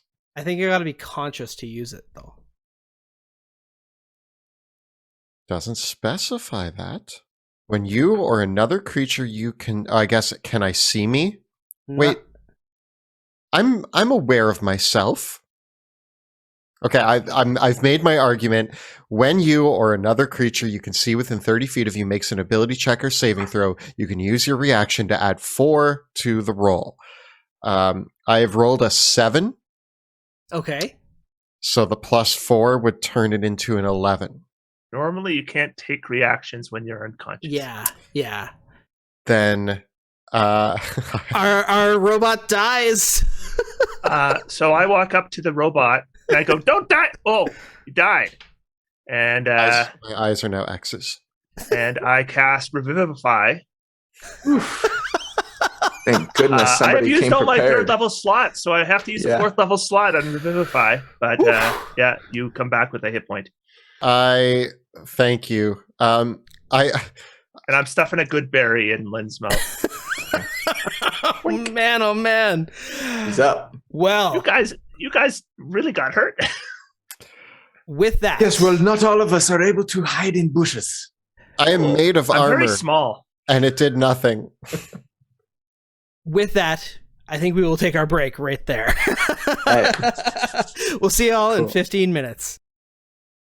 And we are back from our short rest. We have restocked on our consumables. We're going to play some more D&D. As Cabe shudders back to life with a jolt, the howling wind around you is one of the last is the sound that takes over after the sound of battle falls down. Around you, digging themselves out of the snow, come several of the survivors of the village of Taloth, who thank you for slaying these giants that had been picking off what survivors remained. They speak in whispers as they tell of the devastation wrought by the dragon, and the few villagers that have survived remark on how the obelisk that is missing from the hill above the town, some saw it being dragged off by several of the giants days before. So it towards the ominous Mount Cadath, which they tell you is about a full day's journey away, so through the tundras and the storms. What will you do? Do you have any questions for any of the folk around, or anything that you'd like to do in the immediate? We'll assume that you've had time for a short rest at the very least. Okay. As Cabe sits up, he picks his arm off the ground and starts reattaching it, screwing it back on, and he looks around at all the villagers, and his first question is everybody safe? Is everybody okay? The town has been decimated. Only a handful of stragglers remain, still trying to pick through the wreckage of what remains of the town of Taloth. Several of them and some of the elders amongst the village, amongst the townsfolk, gather back up around the barrow mounds where you came from, scavenging for what supplies they can. The people here are not okay, but they will have to survive given what has happened. They have survived. I worry little about my own wounds, as I can patch those up as I need be, and I try to take care of any of the villagers who are hurt. I'm also going to approach my steel defender who looks fried, and I'm going to reconstruct him as well. Okay. Lynn will just walk up to the giant, the one that she landed that final blow on, and cut off one of their big toes. Take it as a trophy. Say, my clan might appreciate this, but perhaps there is a bigger prey yet. Ah, giant toe, a delicacy in some locations. Do you plan to eat it? I don't know if you guys know this, but Heroes Feast only lasts for 24 hours. Are you saying we should go? Yes, good. I don't mean to pressure you or anything. Let me just reattach this other leg, and we'll be on our way. Good point, Danny. We ought to follow the trail and see what we can find. All right. I'm good at following trails. Well, it is there. As you head out into the tundra, there is one landmark that in the distance you can follow. For as you do leave the village of Taloth and the survivors there, the clouds on the night sky begin to dissipate, and a brilliant aurora appears in the skies above Mount Hatheg-Kla. And it illuminates the snowy tundra, sending glittering across the field, and you can even see in the distance under the aurora the glittering peaks of Hatheg-Kla, even in the night sky as you come towards it. Occasionally, you pass through as you travel forward. There are areas where the snow melts away into fields of hot springs, geysers, and geothermic vents that send the steaming mist up through the night sky, actually making the areas around them quite warm and hospitable, despite the frigidness of these northern areas. And so the journey is one of several hours, and with the permanent state of twilight that these northern lands are kept in, it is difficult to tell what time of day it is, but it is after some 6 or 7, 8, possibly 8 hours of traveling that you find begin to approach the slopes of Mount Hatheg-Kla. Getting my Lovecraftian mountains mixed up. Mount Hatheg-Kla.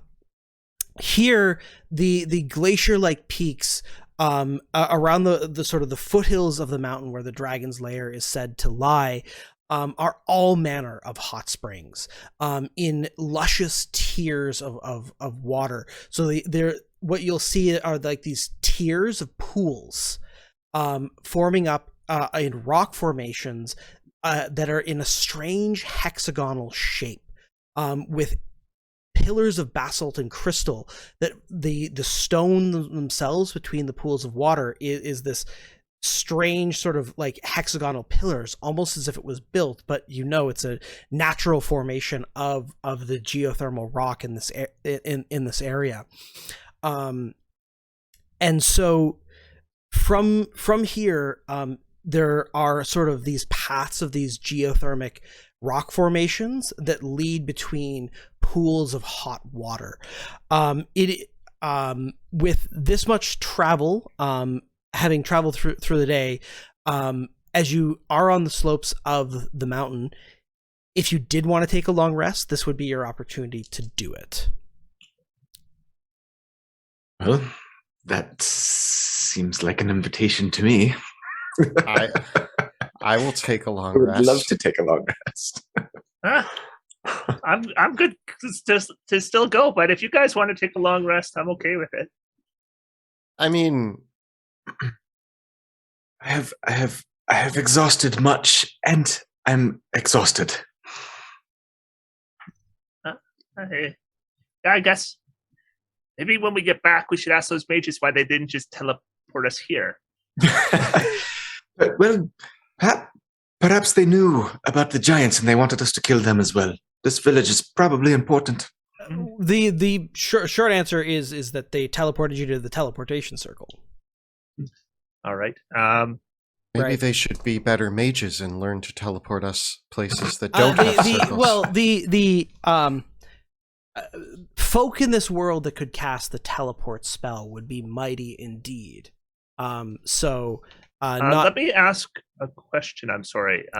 But this is actually fairly relevant to whether we take a long rest or should take a long rest. You had very generously said I had components to cast spells that were costly. Do I have enough components to do another Hero's Feast? Yeah, sure. Okay. We're going to have the Hero's Feast before the long rest, people. We'll use my 7th level slot. 8-hour long rest should last 16 hours after the rest is complete. Okay. All right.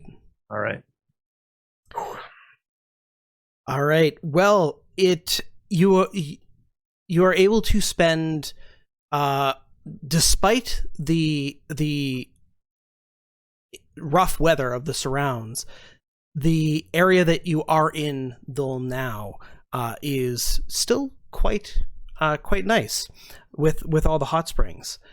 As you drift off into sleep, You are all able to get the benefits of a long rest. We won't worry too much about the details of And camping out. Increase your maximum hit points by 14. Okay. Ooh.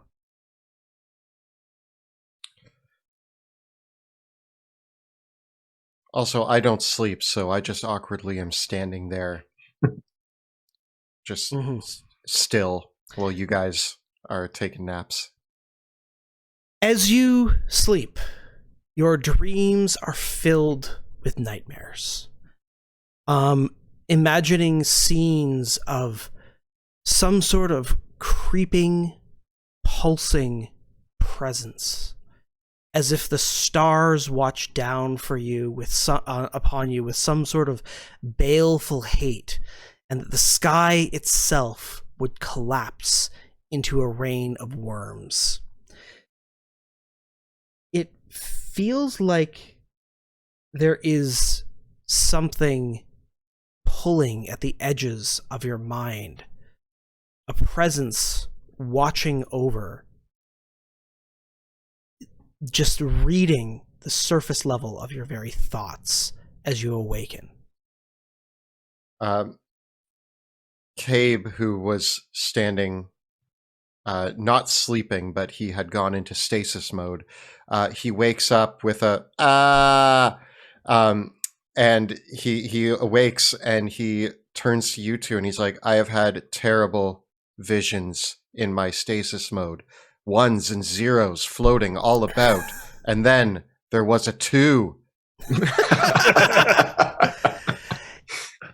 It feels as if something is pulling at the edges of your perception. Something that is almost riding along in your mind as an observer.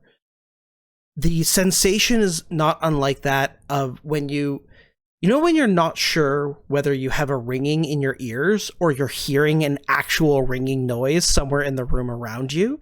It feels like that. Oh, that's my whole life. And it feels like perhaps if you were to focus on it, you might be able to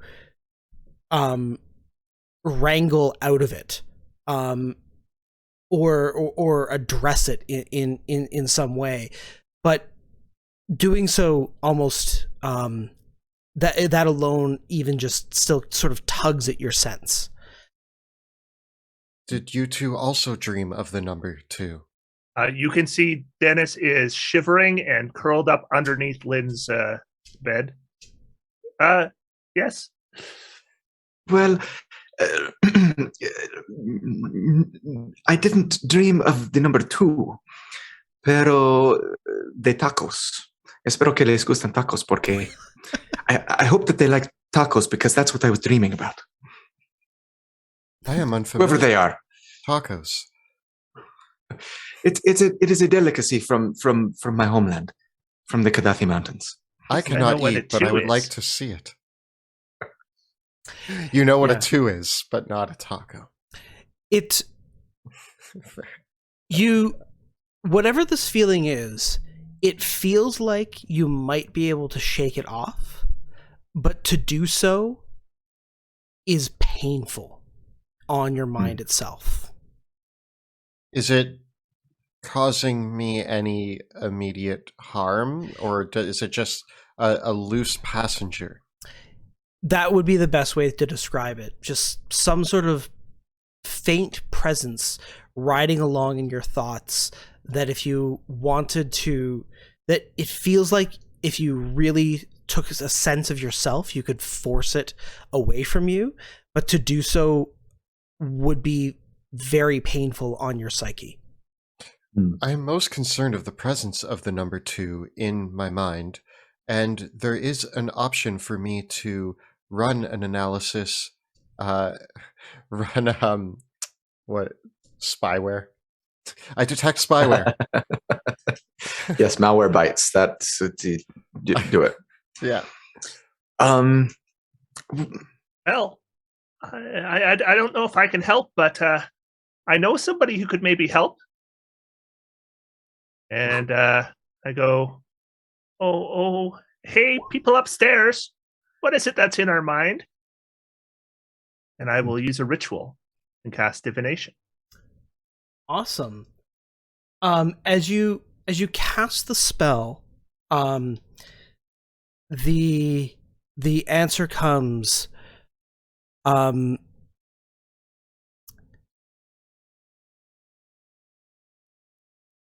A passenger from a world that should not be. A mind I kind of figured that out. unto its own. Like an elder brain? I'm not certain your character has a sense of what an elder brain is. I know. I don't know either, but that is the answer that comes to you. Okay. I have a feeling that this might be what drove this dragon crazy. Yes, that was what I was thinking. And those giants. Then it might be worth the pain of removing the malware. I'm nervous, but perhaps it's worth a try. Okay. I'm going to try to run my antivirus software. All right, you can all make a charisma saving throw. We're all standing close to each other, right? Yes. Yeah, we all huddle up. So add 5 to whatever you're rolling. Well, I'd love to hear it's that. charisma? 11. Mhm. Yes. Ooh, 28. 22. Also 22. Alrighty. Whatever psychic link has ridden into your mind is broken, but you all take 10 psychic damage. Oh. I mean, I'm still above my maximum hit points, so I'm happy. Yeah. I feel much better. The dragon should have done that. Perhaps they had a low charisma save. Perhaps somehow the dragon don't think did not so. think to run virus protection. We must install virus protection in the dragon. Well, it might be too late. I fear we might have to kill it, but if I'm being honest, I think it would make a great I trophy. thought we were here to cure it. Oh, I am programmed to destroy I dragons. think the dragon's supposed to be nice, isn't it? Dragons are for killing. I think I tend to agree with Cabe on this one. Although, Danny, if you think you might be able to cure it, I suppose I might be willing to give it a try. There's a spell I prepared just for it's supposed to help people who go mad. My primary program is to build things. My secondary program is to murder dragons. and dragons are definitely not people. Will the spell work? Well, yeah, it's not supposed to. It's called Greater Restoration. It's really good at this very kind of thing. If there was a guide for masters of the dungeon, it might have rules on things like madness and say that this is the one spell that does it. Well, I know I I'm think speaking in arcane, strange words. I think we wait until we can assess the dragon ourselves, assuming that it doesn't kill us. Yes. If we're dead, I won't be able to cast it. If it attacks me, I will attack it. If it stops attacking me, I will run an analysis and determine whether it is safe to stop attacking it. All right. Sounds like a plan. All right. As you approach closer after packing up your things and coming closer, you can see that there are a series of columns of carved stone. The basalt rock has been taken and carved into arches and fine colonnades that form sort of a pathway that leads up to the place towards where the kind of the slopes of Mount Hatheg-Kla. The divots in the ground from the obelisk are clear up along the path here, and it is toppled over and dug deeply into even this basalt rock as it has been dragged along. And here, though, you can see flecks and pieces of the otherworldly and peculiar material that this particular obelisk was built of, a kind of blackish, greenish, purplish, yellowish green color of undescribable hues that reflects light in all sorts of awful ways. The pools of the hot springs eventually reach up against the cliffs as this incline of Mount Hatheg-Kla grows.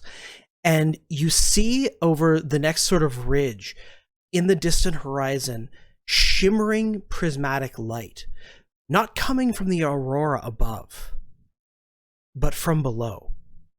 For as you crest the next hill, you see what looks like the mouth of a cavern in the cliff-like rocks of the mountainside that is covered in a shimmering dome of multi-hued light. There is, leading up to it, there is a pathway through the basalt rocks that you can see here, and the pools of the hot springs, and a pair of constructed temples flanking on either side of the shimmering field against the mountainside up over this way. So this is kind of the rough lay of the land here outside here. You can see that like that. And as you approach, they're looking down. I placed your tokens on the map, but you don't need to be this close. You can see that there's one central archway, and there are two hooded elves standing on the steps of the archway, each bent over a quarterstaff. Not statues, actual humanoid, living, breathing. Yes, okay. They despite the area here is surprisingly warm, so the air is cool, but the humidity carries the warmth off the hot springs, and so the two elves are garbed only in simple linen robes, almost like like someone who has perhaps taken a vow of poverty. They have very little beyond the sandals they wear and the simple robes that garb them. Their hair is shook white, and their complexion is purplish. Do we think them friendly? This feels much better in here. I like it a lot. Nice and warm. Excuse me. Did you see a large creature come through here earlier with a large obelisk of some sort? The elves, as you approach, they raise their hands up beside them, holding their staffs in the other, and they speak. Travelers, this is the abode of Sardalen the Watcher. Here the dragon has taken under their protection a dangerous thing. Come no closer. Everything is fine. There is nothing you need fear, but Sardalen must not be disturbed. Nothing to see here. These are not the dragons you are looking for. I am not afraid, but I must ask, why are we not to disturb the dragon? The great Baron Zaya the Wise is the only who the dragon will speak with. The matters are quite grave indeed, and Sardalen is engaged in a great project. Can you tell us more about this creature that it has taken, this dangerous creature that is taken under its protection? The two look at each other. They say, "We know very little of it, but if you wish to speak with Baron Zaya, she may tell you more." Yeah, can we talk to her? They nod and they say, "Yes, they're certainly, but she does not allow us to see Sardalen, and so she will likely not allow you either. You said she's very wise. Maybe she knows the answers to our questions. We can only hope. Could you point us in the direction? They lead you along the path here towards the temple structure, which is a multi-platform dais with several colonnade surrounding it, and a statue of a dragon in the center.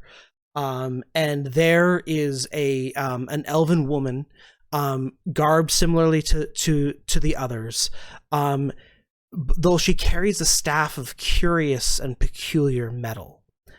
And as you approach, she says, "Hail, I am Baron Zaya the Wise.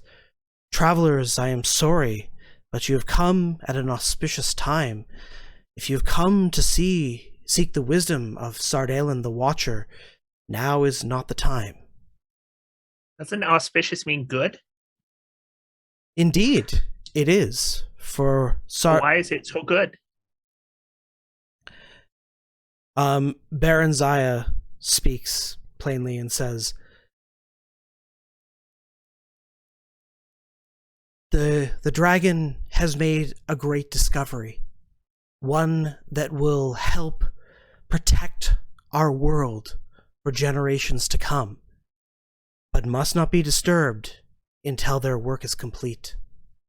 Oh, that does sound auspicious.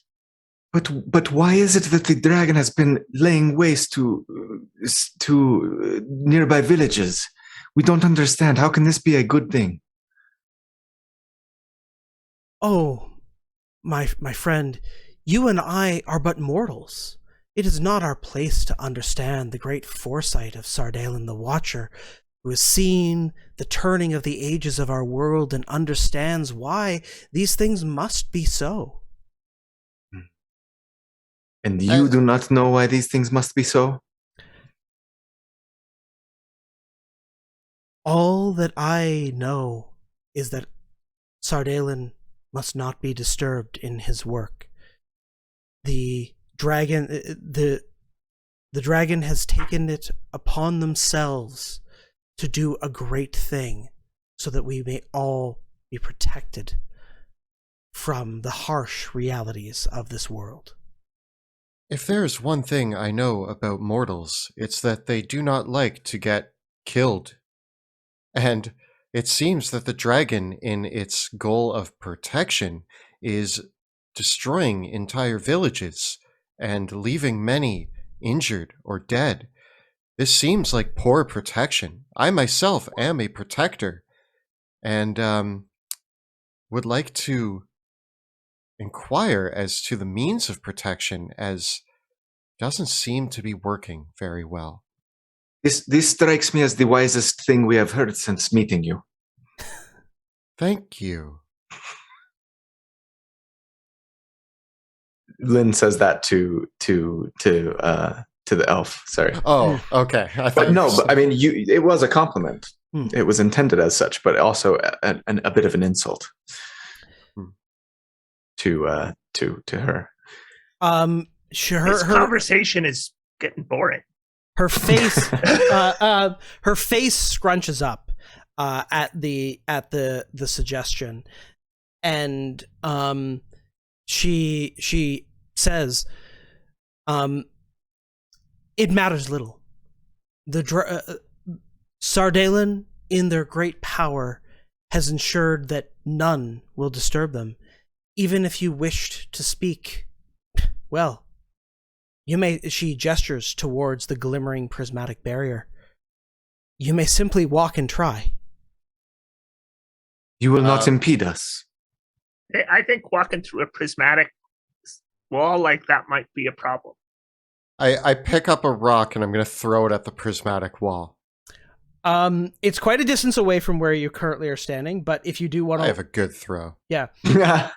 As you even approach it, give me a Constitution saving throw. Oh my. Do you get to add my 5? If you're walking up beside. Yeah. I'd stay. for sure kind of stick together. 19. You are not struck blind. I can see clearly good. now. But the area within once you come within 100 feet of it, the glaring light is nearly blinding. A filter goes over my eye lenses to protect me. Yeah, night vision, or no, that's not what I want. Sunglasses. Yeah. And yeah, so I'm gonna, as I approach, I pick a rock up and throw it at the prismatic wall. Yeah. Do you want to just tell me, as you do approach, you do throw the rock, and as it strikes the barrier, there is a flash of light, as the rock is annihilated by earth, wind, fire, and all that good stuff, and possibly sent to another plane of existence in the process. I turn back Dennis to Hopper, looking at that, just goes, Yeah. I turn back to the elf lady. I'm like, could you please disable this terrible gate so that we may pass? She replies, "It is not within my power to do." how do you speak to the dragon? She says, much like any commune with their patron, Sardalen speaks to me when they so choose to speak to me. Does their voice come through this statue here? Yes. I'd like to take a closer look at the statue, maybe investigate it. I make an investigation check, or do you need an investigation? Yeah, sure. check? Give me an investigation check. I don't have a very good investigation skill. 11. You notice that set into the eyes of the dragon are several prismatic glowing gemstones, and the dragon is standing in a rampant position, so upwards with its claws outward, in a position that perhaps the dragon could be like, if you could stand level with it, you could almost have a staring contest with it and clasp your hands into its hand and like hold its claws in your hands and stare into its eyes. Yeah. It's so beautiful. What are your passive perceptions? 16? 16. 18. Okay. Dennis, you'll notice that there is also a similar glimmer of prismatic light that is coming from the other temple.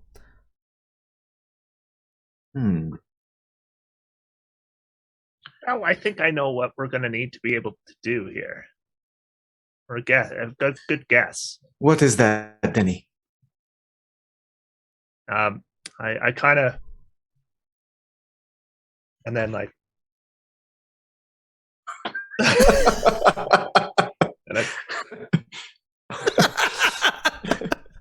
I'm trying to like mimic and he then gets his expression on his face like he's been very clever in masking what he was trying to tell you. You want us to steal the gems?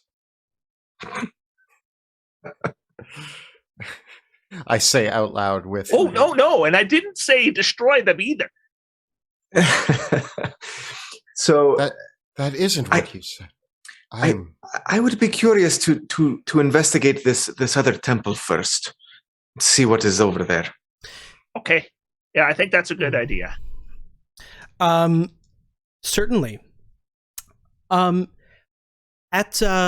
Heading over to the other temple is a parallel colonnade, and here, floating in midair, made of a strange prismatic metal, is a large sphere. And as you faintly look at it, it has the etchings and the colors move across it, forming the rough pattern of the continents themselves. And as it spins and turns, there are two divots on the poles of the globe. But only two. Interesting. I am still trying to process your hand gestures. Are you sure you didn't want us to destroy? And I look over my shoulder. No, that's not what I meant at all. I was like, that's buffing. I will continue to try to decipher your code. Well, I was thinking for a second that looked a little like our world, except that one's round. Everyone knows the world is flat.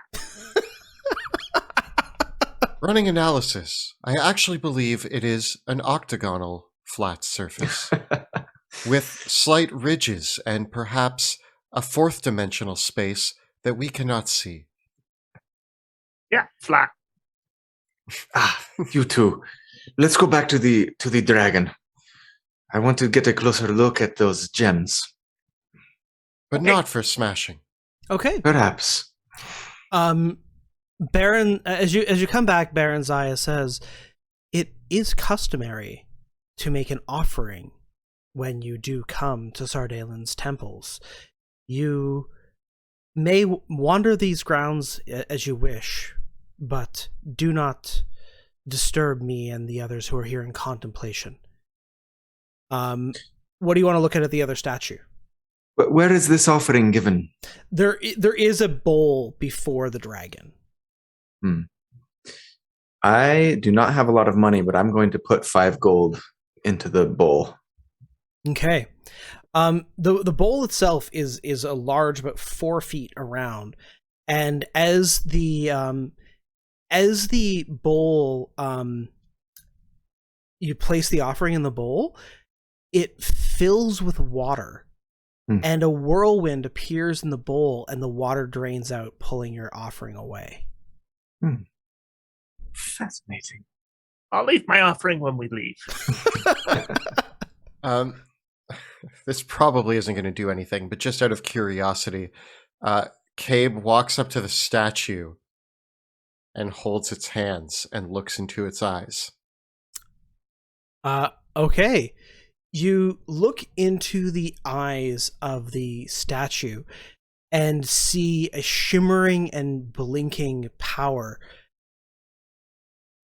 As you place your hands in the statue's claws, the claws slowly begin to close around your hands. I try to. Do I notice this?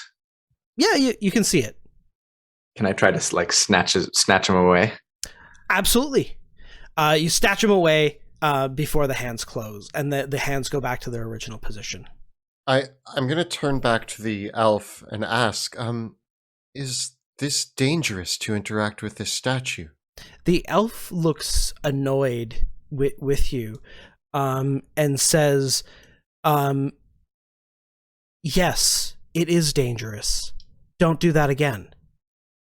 What would happen if I did? Just out of curiosity. It would be very painful for you. How many gemstones did you say were in the statue? Just the statue's eyes. Okay, just their eyes. 2. And the number 2 resounds. All right. It's what you dreamed. It is all coming together. The number 2, the 2 gems, the 2 divots. 2 divots. Let's do 2 it. holes. I don't have a dagger. I want to try and pry one of the gems out of the dragon's eye. I have thieves' tools. There's lots of... Oh yeah, you should use those. As you bust out your tools and start aiming to pry the gems out of the dragon's eyes, the elves look at you with this aghast look. What are you doing? Don't worry. I am making it less dangerous for people to dance with the dragon. It's for science. You defilers! How dare you? You stop now or we will destroy you. Don't understand. We want to get through that wall. Give me a persuasion check. All right. Who? Chris. Okay. 23. 23. Wow. Yeah. They stop and they say, if you would like to see Sardaelin, you may walk through that wall. And if Sardaelin wishes to see you, then you will be seen by Sardalen. But did you see the rock? If we walk through the wall, we will possibly get burned, frozen, a number of other things. Also, you have said yourself that looking into this statue too closely is dangerous. We are here to protect people. Therefore, to protect you, we need to dismantle the dangerous parts of this statue to help us get through the dangerous wall. Then you can talk to your patron more easily. Again, very wise, this one. Also, I would just point out that if he wants to talk to us, then he might let us through. But if he doesn't want to talk to us, then we'll be vaporized. But if there was no wall, then it doesn't really. Then we could just walk through. It just seems like a much smarter idea to see if we can get this wall down. We call this a win-win scenario. The elves, a look of fury comes upon the faces of the elves as the group of them say, "You are proposing defiling this sacred place of contemplation and deep learning. If you will not, she's doing it right now. If you will not act with respect, you must leave." We are proposing safety measures be put in for better acts of worship. But Lynn says, but if this is not something you will allow, then we are happy to remove you from the equation and we will proceed about our business. We need to talk to the dragon and we do not wish to be vaporized. Do you mean killing them? If that's what it takes, yes. She means killing you. We're doing a lot of talking here. We should be going through that wall already, but it's not down yet because we keep talking. At this stage, the three elves are horrified at what you have suggested, and they simply say, "So you will choose violence then? You would just attack us to..." No, we're going to take the gems out of this statue and try to remove the wall. Are you going to choose violence? We will stop you if you do. You will try. All right. Well, I don't think so. And yeah, you can roll in that initiative money. All right, let's do it. Let's do it. Okay. I announce. Okay, let's get it going. Oh, I might have won. All right, let's just get everyone positioned a little bit more carefully here. I'm gonna bring the group of you over to the. You are all kind of conferring over at the dragon statue. Right, so right. I'm gonna pick you up and bring you over there. And great. Yeah, and then position yourselves anywhere within 10 feet of that area there, and I will just zoom in for our lovely audience so they can see a little bit better what's going on. There we go. Ennis, you can stay behind me. Okay. Very good. What do we got? 31. Wow. 17. Okay. 7. Oh. Okay.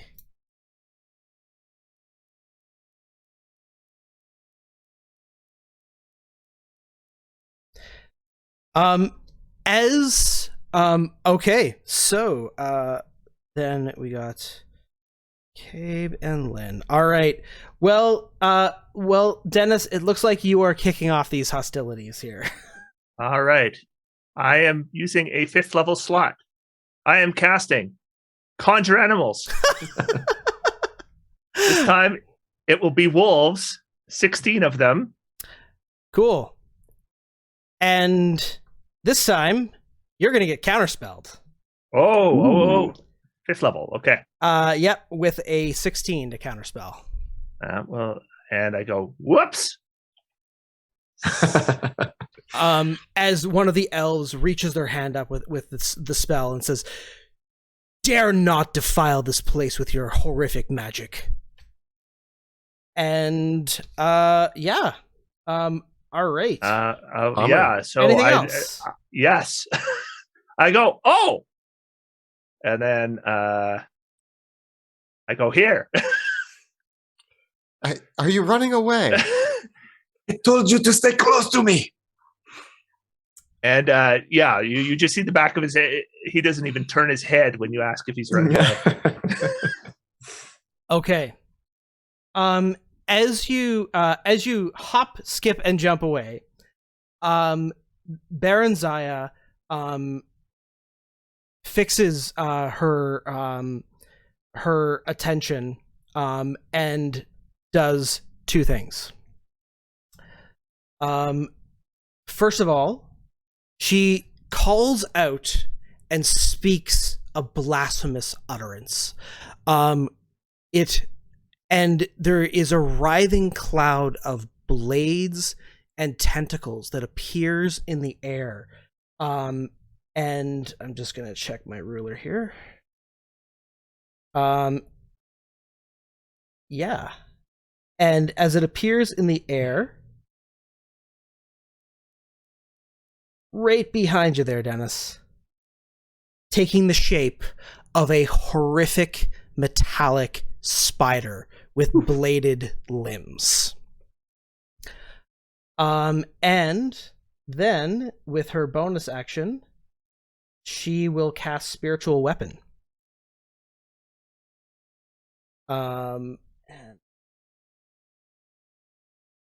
token here.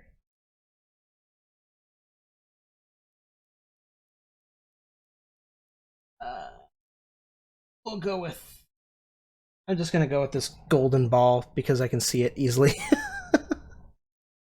And it will appear beside Cabe and come in swinging down on you, Cabe. And I'm going to upcast the spiritual weapon to a 6th level spell slot.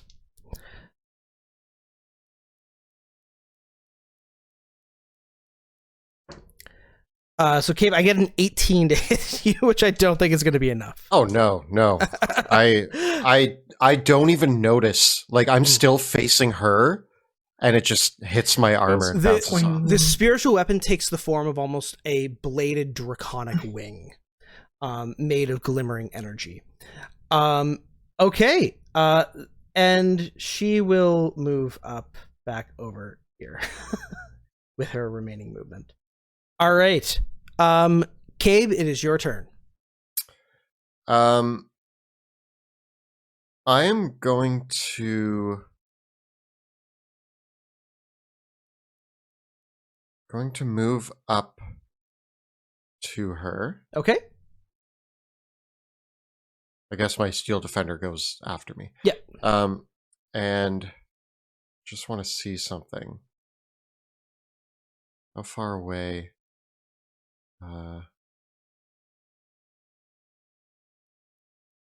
Yeah, let's run some damage control here. I'm gonna grab my little hammer on my belt, and I am going to attempt to vortex warp the spider that appeared in front of Dennis and bring it in front of me instead.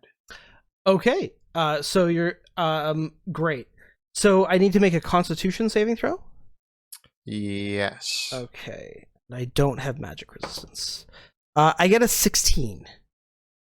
That fails. So I remove the giant spider that is about to attack Dennis, and I put it in front of me, like next to the Thank elven you.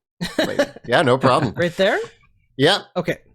And that is going to be my turn, and now I'm bearing down on both of these two with my heavy armor. My steel defender is going to run up next to me and going to rend the elf sorceress or warlock or whatever she is.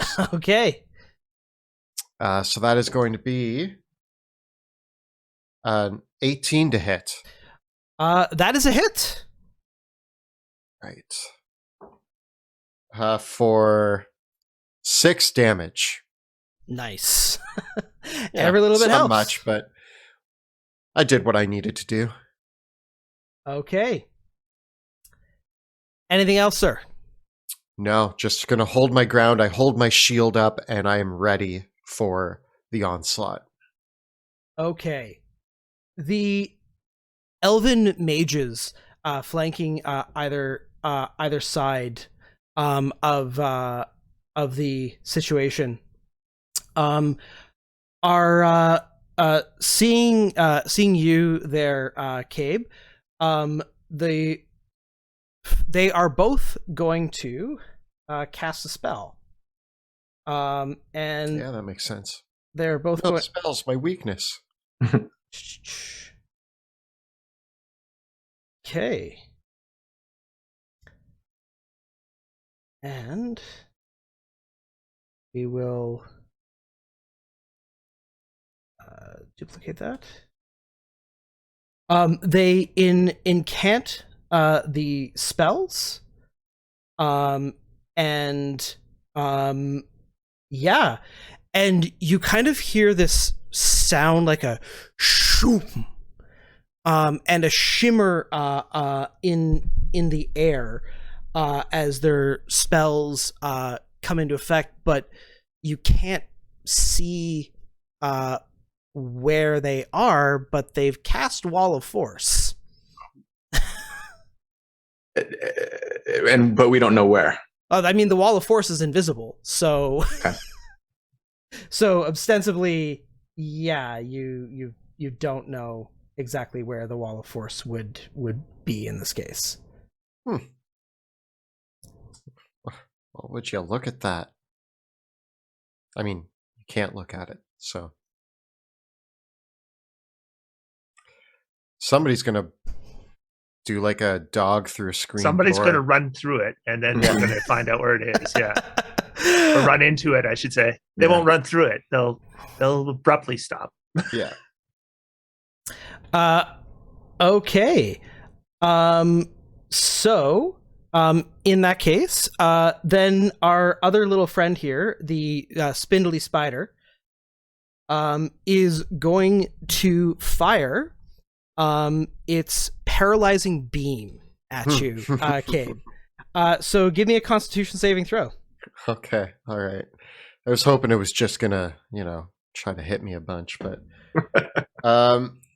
okay. That's gonna be a 28. Okay, you are not paralyzed for 1 minute. It's still going to attack you with its forelegs, Cool. getting not enough to hit you with either of them. And they bounce off of me. I don't even notice. Yep, clang clang. Okay. With that, we go to Lynn. Okay, Lynn is going to just run forward at full speed, oblivious to any potential wall of force that may be in front of her. And smash into the wall of force. All right. Careen off it. And then she'll just be like, there, I guess, is where you would smash it. She'll put her hands up and just be like, and cast Misty Step as a bonus action. Okay. And bamf, right up there. Okay. Nice.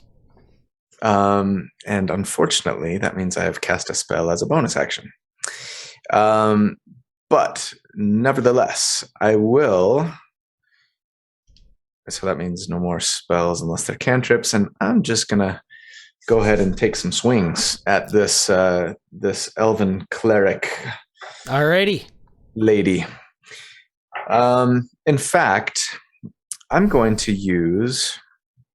Before I do that, sorry, I'm actually going to use my.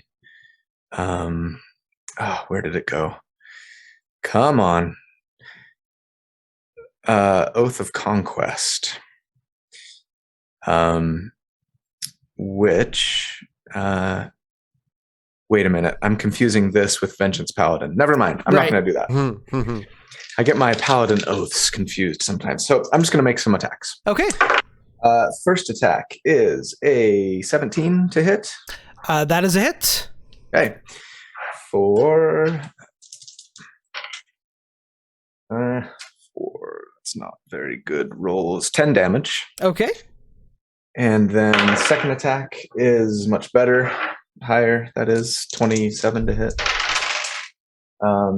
For 11 damage. Sorry. Alrighty. No, sorry. 13 damage. Math is hard, apparently. Math is hard. Fortunately, I can just adjust whatever. Great. Yep. And that was my bonus action and my action. All right. She And cries I'm done. out as the the damage comes in there. Okay. So we now go to Dennis. All right, just verifying my distances. All right, I will cast another Conjure Animals with a 5th level slot. Okay. Now, here's the question. Can you conjure an animal on the other side of a wall of force? I don't think so. Because you are in a wall of force. Yes. I'm the one in the Wall of Force. There were two spells cast, right? Yeah. Two for 2 mages. Okay. Well, I was planning to have them surround me. So I guess it depends how big the Wall of Force is, but one way or the other, if they either can't be conjured or they're going to be trapped in here with me. Okay. Because I don't know if you're targeting. If I'll let you conjure the creatures, but I like this is where I'm not clear because it's invisible. You can see the space, but can the conjured creature appear On the other side. on the other side? Yeah, we were having this debate or this discussion. It wasn't really a debate. So I think it's up to you, Monty. Roll. You know what? Roll a d6 on a 4 or more. The answer is yes. Okay. Give it to the dice. It's a 2. Ah, Okay. All right. Yeah, because I honestly I don't know, and I don't know what the precedent I'm going to set by making that ruling is. Yeah. So the creatures can appear around you though in the area. In the area. They'll appear around me, and they're going to kind of map out the edges of this wall of force I'm in. Okay. Basically, it's a 10-foot radius right on top of you, like the Okay. dome. Yeah. Well, here's where I show how great druids are at teleport spells. I don't have a teleport spell. Oh. All right. Okay. So And I don't have a disintegration spell. I see that I'm completely surrounded. I go, well, I'm really safe in here. I start petting the velociraptors. I'll start putting them on. Well, you guys take your turns. Oh, I guess I should have not forgotten to use my legendary actions. Yeah. You should have forgotten. Okay, so I guess I'll use the one of her attacks now. And so I do get to attack with my little staff, and I think that she will go for you, Cabe. my steel defender is going to impose disadvantage using deflect attack. Well, that turns a crit into a 25. Oh man, my AC is 25. But at least it's not a crit. Shield. If you want. Yeah, I'll shield. Let's shield. All right. In that case, it's her turn proper. And yeah, let's do this thing. Now we're gonna go into DM interpretation land, and see what we can do with this. Oops, that's not what I wanted to do. Okay. All right. Where is it? There we go. So she's going to cast a spell. I guess we know where that is now.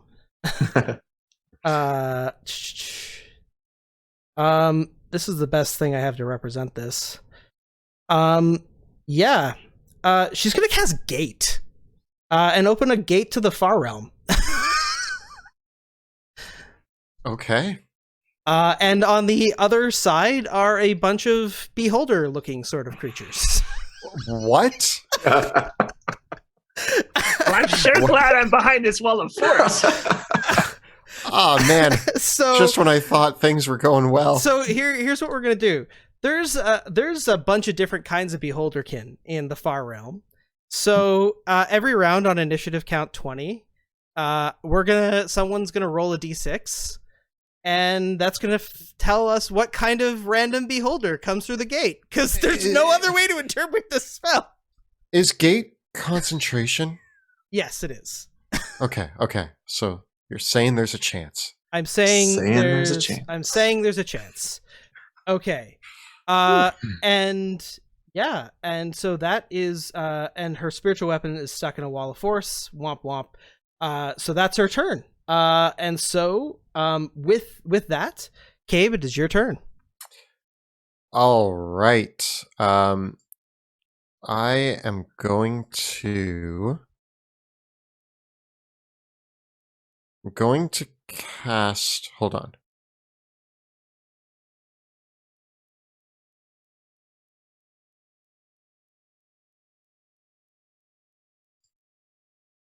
No, I'm not going to cast. I think I'm just gonna lay into her, try to knock that gate out. Okay. So I'm going to attack with my Morning Star.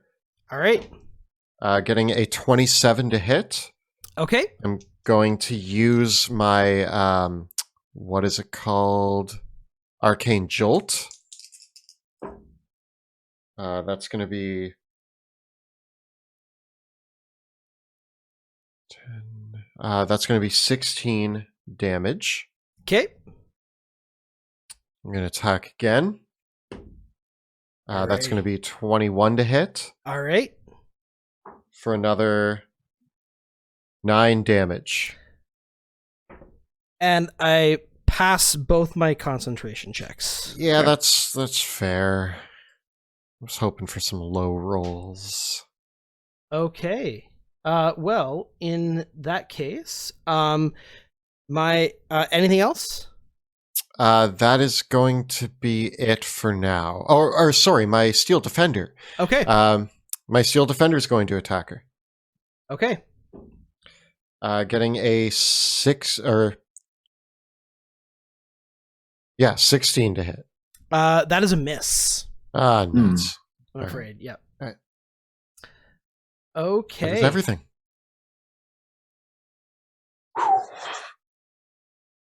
All right. Well, the dark elves that are the one that's concentrating on that wall of force, that's not doing anything for anybody right now. I mean, it's keeping your spiritual weapon at bay, so I'm here for it. It is. Okay.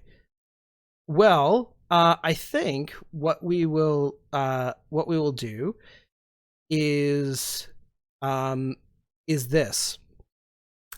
He's gonna drop the wall of force out to begin with. And what he will then do is he is going to cast telekinesis. And is going to try to pick up with telekinesis Cabe. Huh. Okay. So we can make opposing strength checks.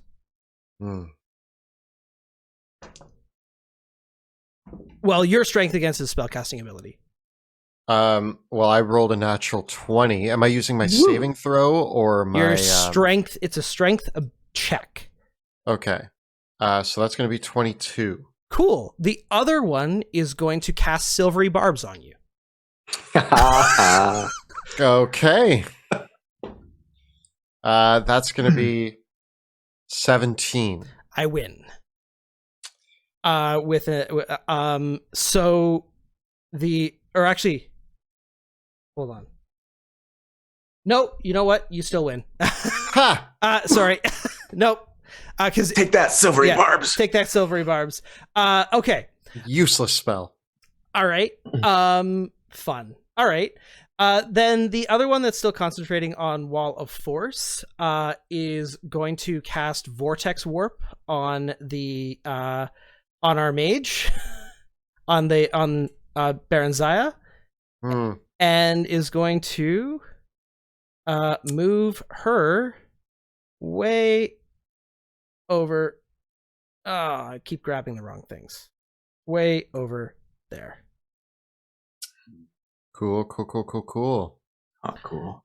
And then the retriever doesn't get its paralyzing beam, so it's just going to attack you twice, Cabe, not getting through your AC, but it does fire a disintegration beam at you. Oh, instead. Thank you. And you have to make a dexterity saving throw. +5. +5. From That's going to be 18. You do succeed, but you still do take 13 force damage. I can handle that. Alrighty. And Lynn, I'll have you take your turn, and then we will have to put a pause on our combat for tonight. All right, I'm going to end this with a bang. I feel good about what's about to happen. Is this the one that's concentrating on Wall of Force still? That one is the one that's concentrating on Wall of Force. Yeah. I mean, maybe I should ask, would my character know this? I've seen them. You saw the other one cast things. Telekinesis on Cabe. So yeah, Okay. Yeah. I think we need to get Hoppy Hop in the fight. So here's what I'm going to do. I'm going to run up to this elf, and I'm going to use Quicken Spell to cast Hold Person. Ooh. On the elf here. They have to make a saving throw of 18. What is Hold Person? Is that charisma? Wisdom? That's right. It is wisdom. That's why I didn't want to do it on the other one, because I figured she probably has a high wisdom. Alrighty. I get a 20. 19 on the Silvery die. Barbs. Silvery Barbs reaction. Everybody's using Silvery Barbs. I get an 18. My DC is 18. Oh. Can Yeah. I also silvery barbs? You can, Yeah. right? Okay, I got a 10. I failed. Yes. Wall of Force goes thank you. down. Awesome. And I Okay, and they are paralyzed. correct. So, and I have advantage on my attacks against them, correct? Yep. And any attack that lands is an automatic critical hit because I'm within 5 feet. Yep. So I'm going to blow this guy up. First attack is a 22 to hit. That's more than a hit. I'm going to, let's see here, find my dice, first of all. Okay, I do not have Giant Smite going. Remember that. I'm going to smite. Okay. So, just with the first level. So this is 5, 6, 10, 12. That's 25, 31, 33 plus 6 is 39 damage. Okay. Second attack. Okay, so the first attack didn't one-shot him. Yeah. So that was 39. And second attack is, the best is a 28 to hit. And I'm also going to smite here, just first level. And that is a, let's see, 11, 14, 16 plus more. I don't know. That's a very dead mage. So I just... Yeah. And then, let's see. Okay, he's down. Gosh, I need to get to... I've used my bonus action. I've cast a spell.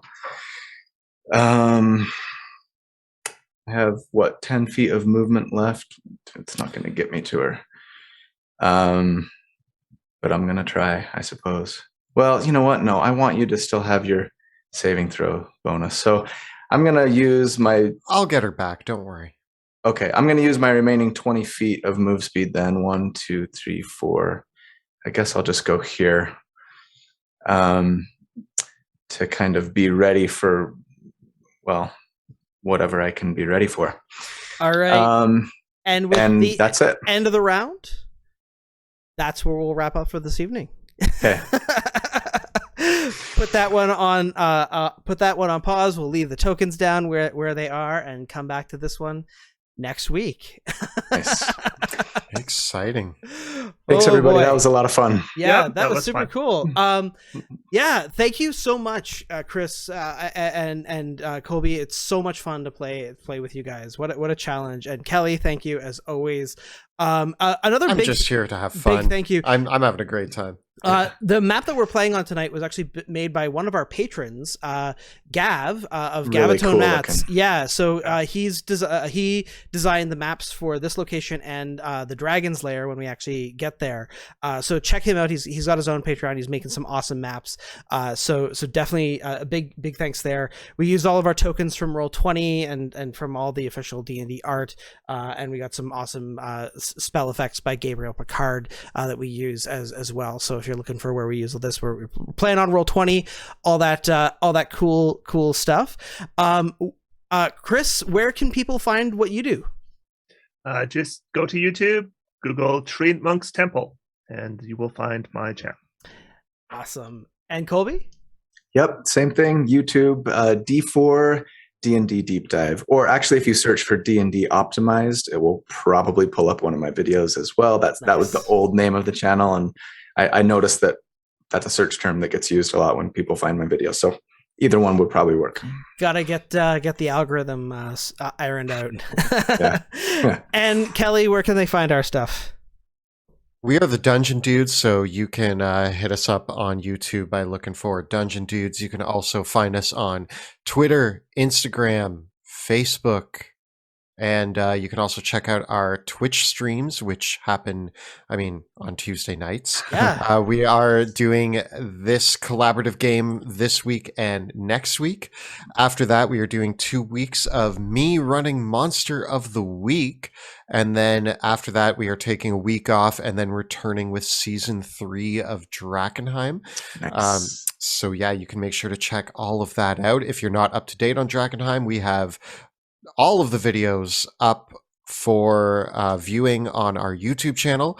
And you can also check us out as an audio-only podcast. That is Dungeons of Drakenheim and Shadows of Drakenheim. So watch all our videos. Check us out at youtube.com/dungeon_dudes. Awesome. Okay. Well, with that, thank you all so much. We will be back here same time next Tuesday to wrap up our little one-shot romp. So thank you all so much, and we will see you all next week. Thanks, everybody.